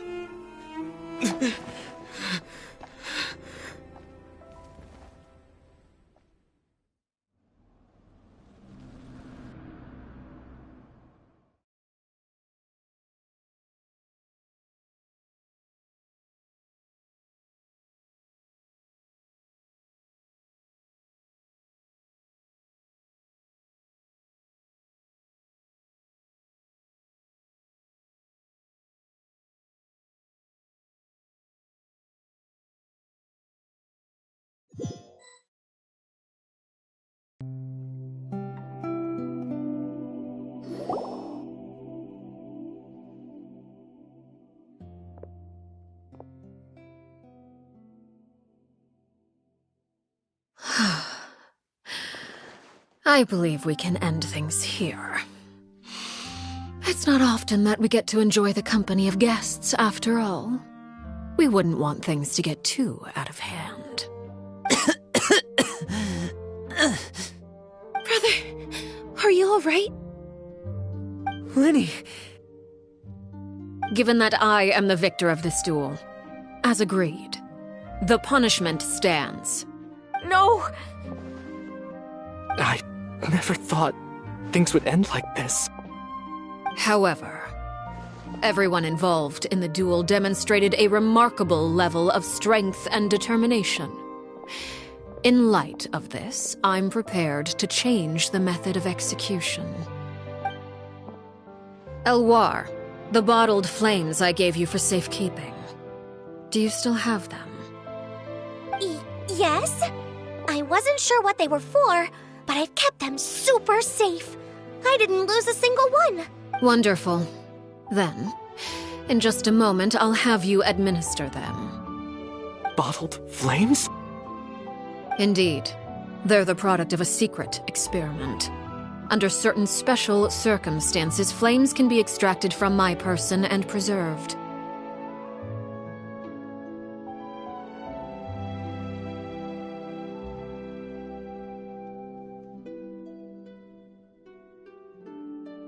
Once ingested, searing pain will spread across every inch of your body. No harm will come to you physically, but your memories will be burned away.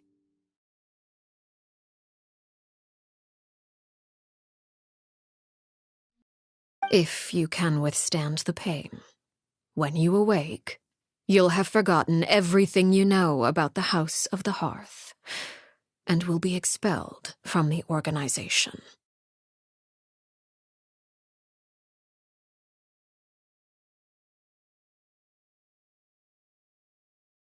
In other words, administering this concoction will kill the version of you that grew up in the house, and give you a new identity.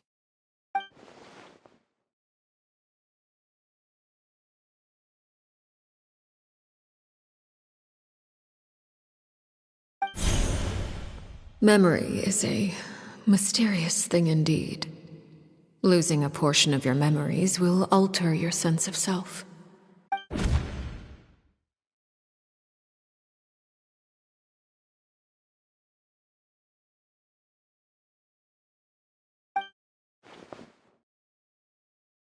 So, you're just letting us go, Father?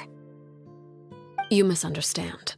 Memories are extremely important. Once consumed by flame, the version of you standing before me will die, and our secrets will die with you. So no, I don't intend to just let you go, because the person who survives will be nothing but a stranger. Even so... I won't have to live in fear anymore.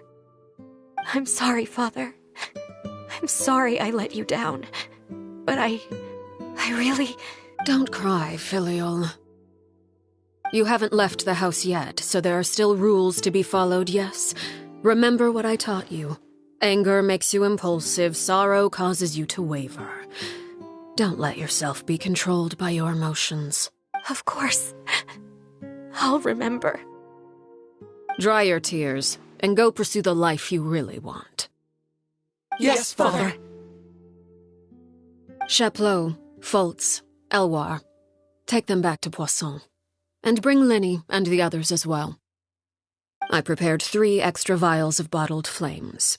As for whether to take them, the choice is yours. Goodbye, children. The next time we meet, I will no longer be your father. Thank you for all you've done for the house. I hope you have bright futures ahead of you.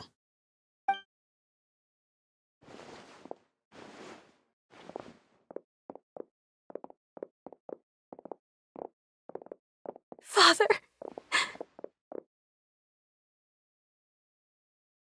Let's go.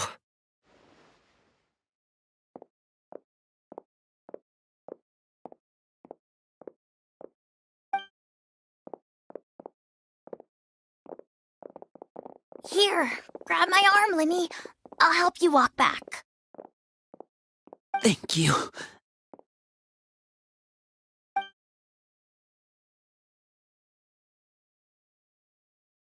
Clairvy.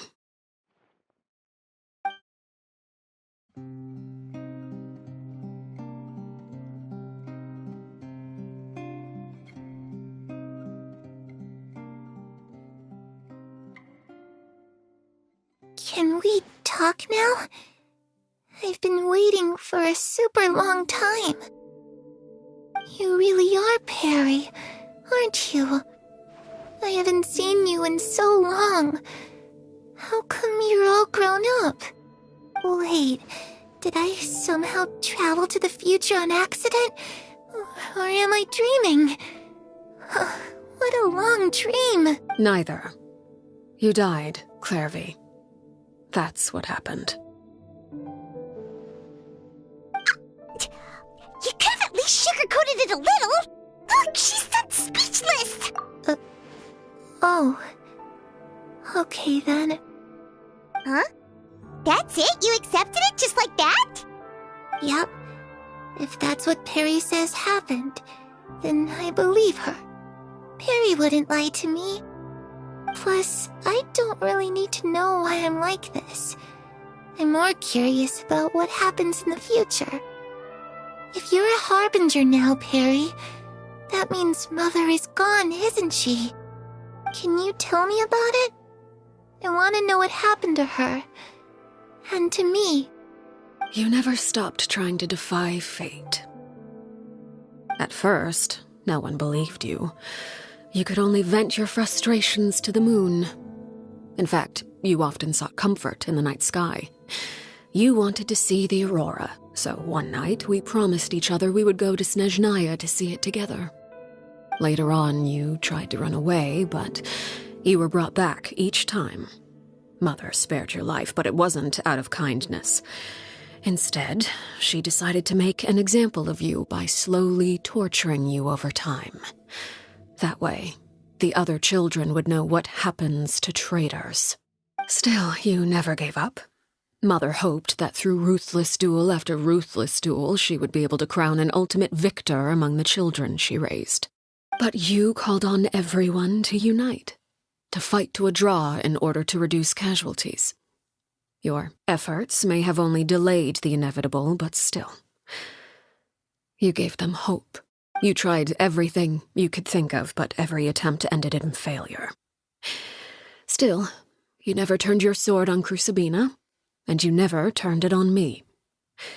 On that gloomy day, you told me, for the last 16 years of my life, I've done everything I can to fight for freedom.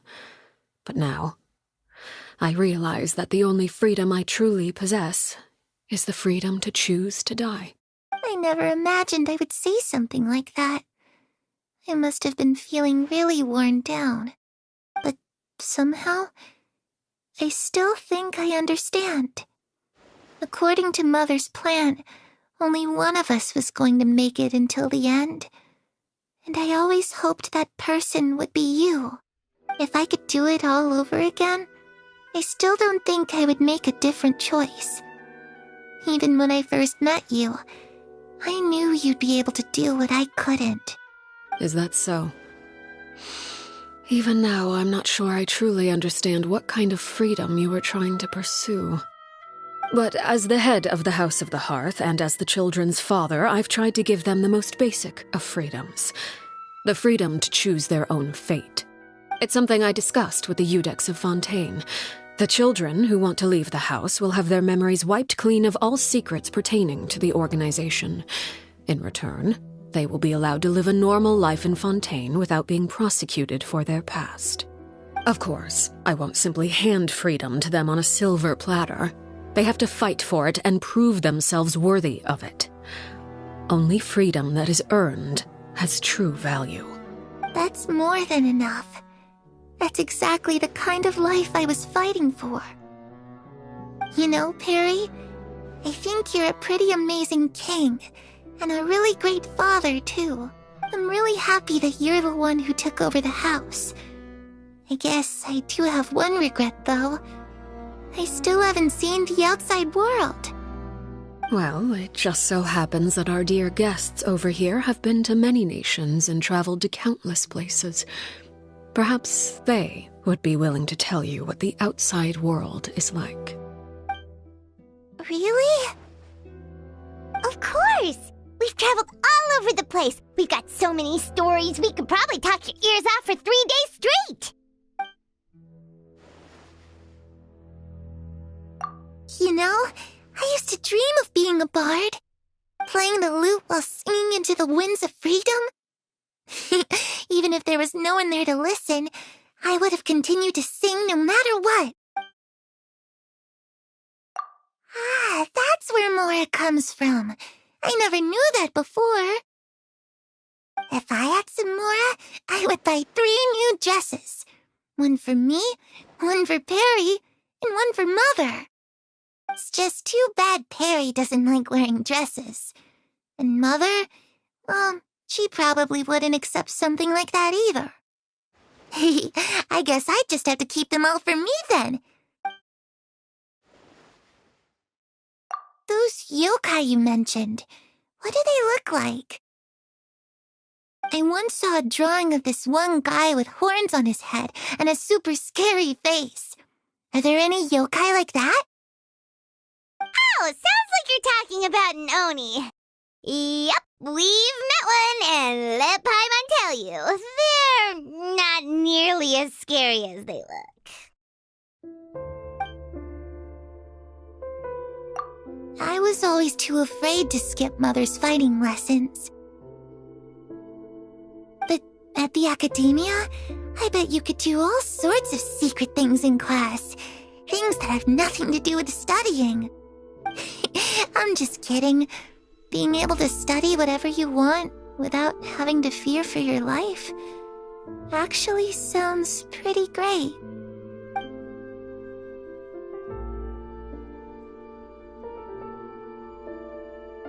The situation was super dangerous. Lenny and Lynette were accused of committing a crime, and they were going to have to stand trial at the Opera Epicles. Oh no, that must have been hard for all of you. What happened next? Don't worry, we were able to turn the situation around super quickly. All thanks to Detective Paimon, of course.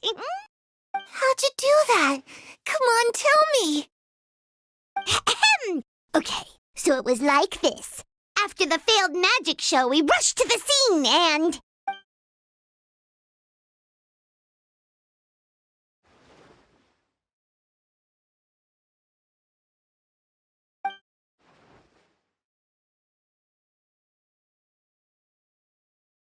Shadows don't have the capacity to learn or grow.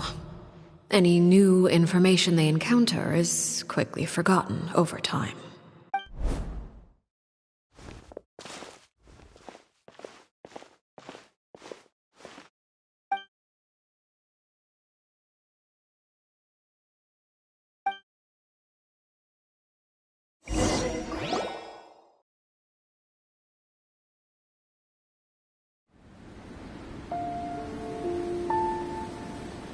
Clairvy, you've worked tirelessly from the shadows to overthrow the House of the Hearth. Now, by my authority as the Knave, I shall announce how this matter ends. You are hereby expelled from the House of the Hearth. You are no longer tied to this place, nor are you bound by its rules. You're saying that I can finally leave? I get to experience the outside world as well?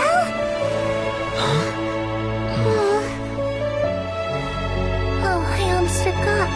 There's no getting older for me. Still, seeing who you grew up to be makes me really happy, Parallel. Take care of yourself. Goodbye. May we meet again someday.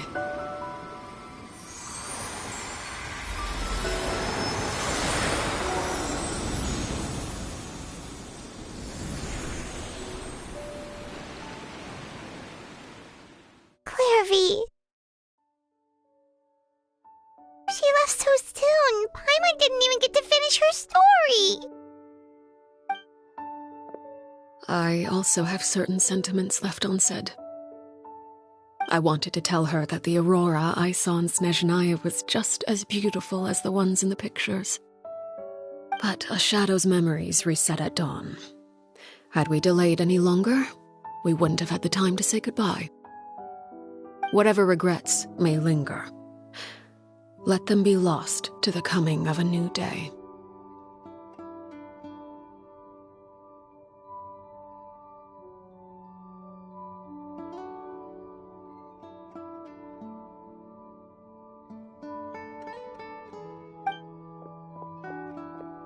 Father?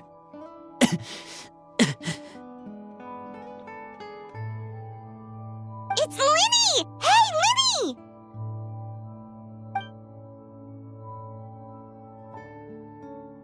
What is he doing back here? Let's go check it out.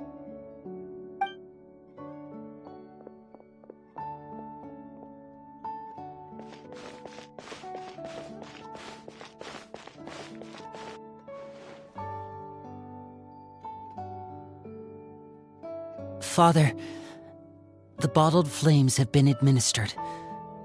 Filio and the others have left the house. And you? What have you decided?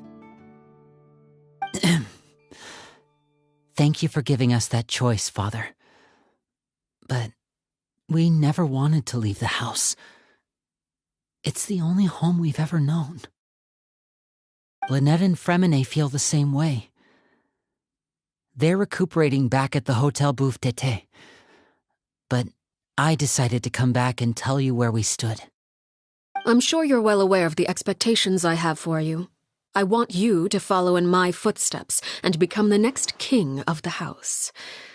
Yet you seem to have different ideas.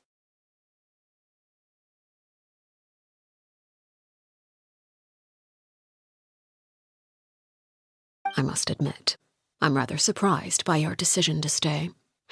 There's nothing wrong with choosing to live a quiet life.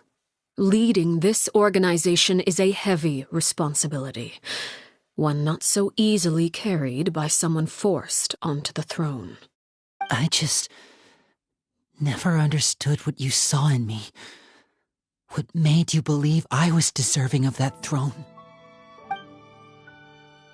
You're brave, talented, and, most importantly, you cherish your family. You would do anything to protect them, even if it costs you your life.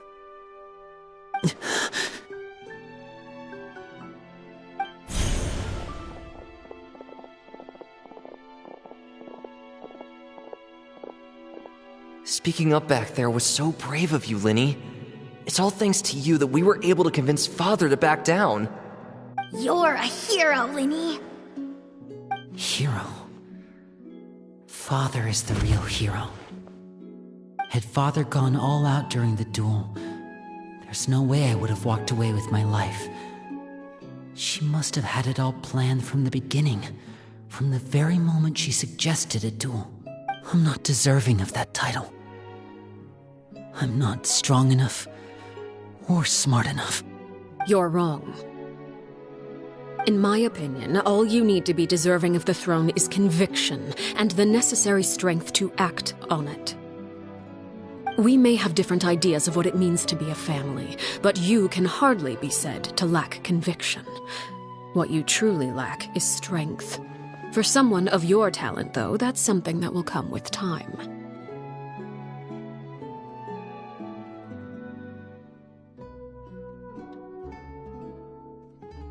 Even without that strength, you still chose to face me in a duel, even though the odds were stacked against you.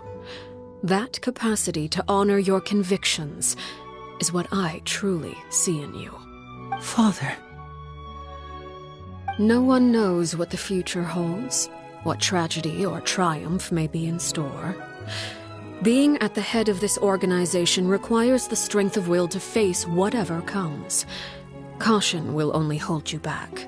If reaching a certain standard were required to go after what you want, I would never have succeeded in killing my predecessor. Back then, there was still a considerable gap between our abilities. Strength may decide the ultimate victor, but those who let a lack of strength dictate their decisions or undermine their convictions will never be worthy of the throne. I understand, Father. Thank you. Children must grow up to surpass their parents. Only then can a family continue to flourish. The road ahead is not an easy one, so I'll ask you one last time. Are you certain you want to stay? You've done so much for me, Father, and that kindness must be repaid. Plus, with Project Stuja at hand, there are many dangers ahead. And I, for one, don't intend to back down. Protecting my family at all costs. That's my conviction. Then you're welcome to stay. As for Project Stuja, you need not be too concerned. If those cowardly businessmen and heartless dignitaries try to take us down, I'm prepared to teach them a lesson. Having members who longed for the light was our organization's last weakness. With those members no longer among our ranks, the House of the Hearth is like a spider hiding in the shadows. We need only wait for our prey to come to us. At present, our imperative is to use their plan to our advantage. In doing so, a crimson moon shall rise amid the frigid blizzards of winter. No demonstration of loyalty shall go unrewarded, and no sacrifice shall be in vain. As for the two of you, whether we meet again as friend or foe, I'll remember the camaraderie we shared in this moment. No matter how arduous the journey ahead, I hope we both reach our desired destination.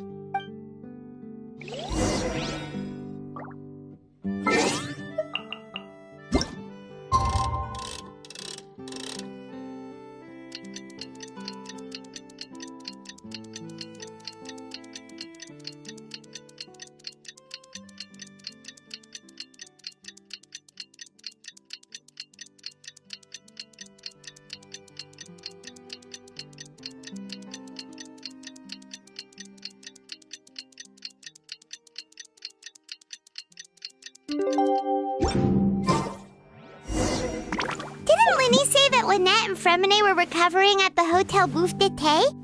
Oh, Paimon wonders how they're doing. Maybe we should go check on them.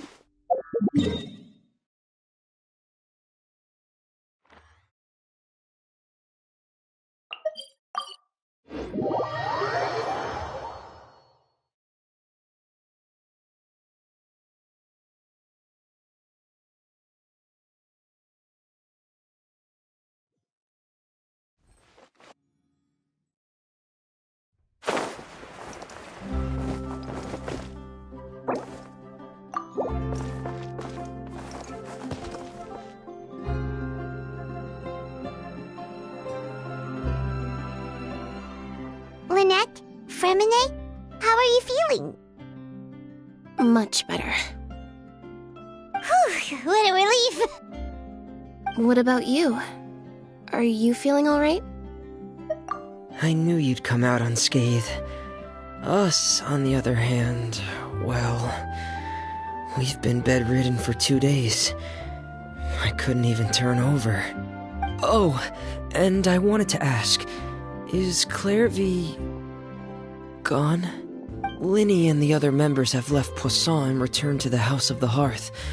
According to him, there haven't been any more sightings of a spirit roaming the house. I see. I'm glad. Father came to check up on us 2 days ago and told us about what happened with Crucibina and Clairvy.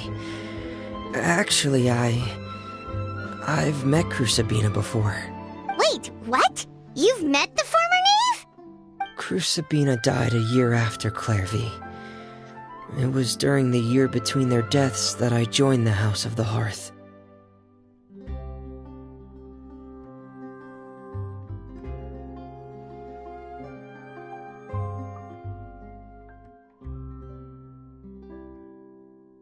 Crucibina had an extremely cruel and radical way of doing things.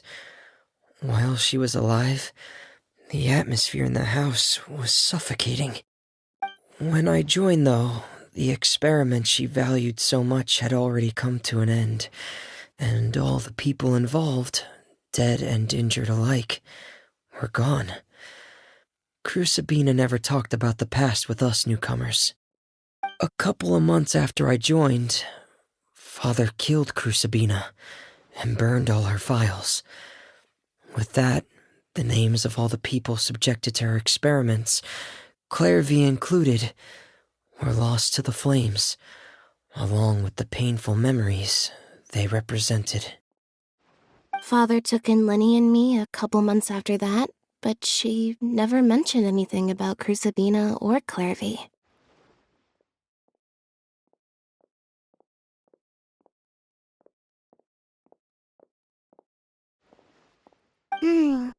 It really seems like something she was planning to keep to herself. The last time you talked to her, did she mention why she kept it a secret for so long? She said she didn't want us to be affected by the darkness of the past. She was worried we'd develop a false sense of gratitude towards her if we knew about it. The foundation of a family should be free of any corrupting influence. Whatever happened in the past, it has nothing to do with who we are now. And that's what Father told us in the end.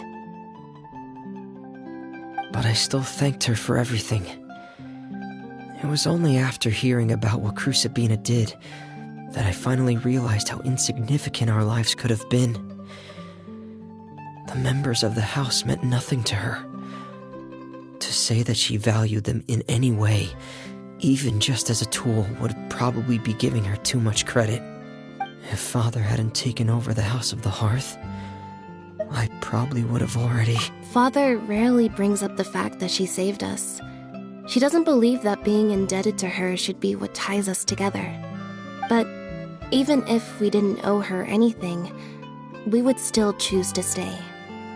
Because this is our home. We may have arguments or times when we feel wronged. Some people may even choose to leave. But as long as Father is here, we will always have a home. Whether the path before us is bathed in sunlight or shrouded in shadow, we'll follow Father wherever she chooses to go. So I wanted to say thank you for helping us make it through this crisis. Without your help, we could have lost a lot more along the way. Oh, we didn't do anything, really. Of course. You're welcome anytime. Are Filial and Nantoy okay? I actually saw them at a cafe this morning. They didn't recognize me. From what I could tell, they were drinking coffee and talking about one of the operas that started running recently. They seemed happy. If I had to take a guess, I would say they finally found the kind of life they always wished for.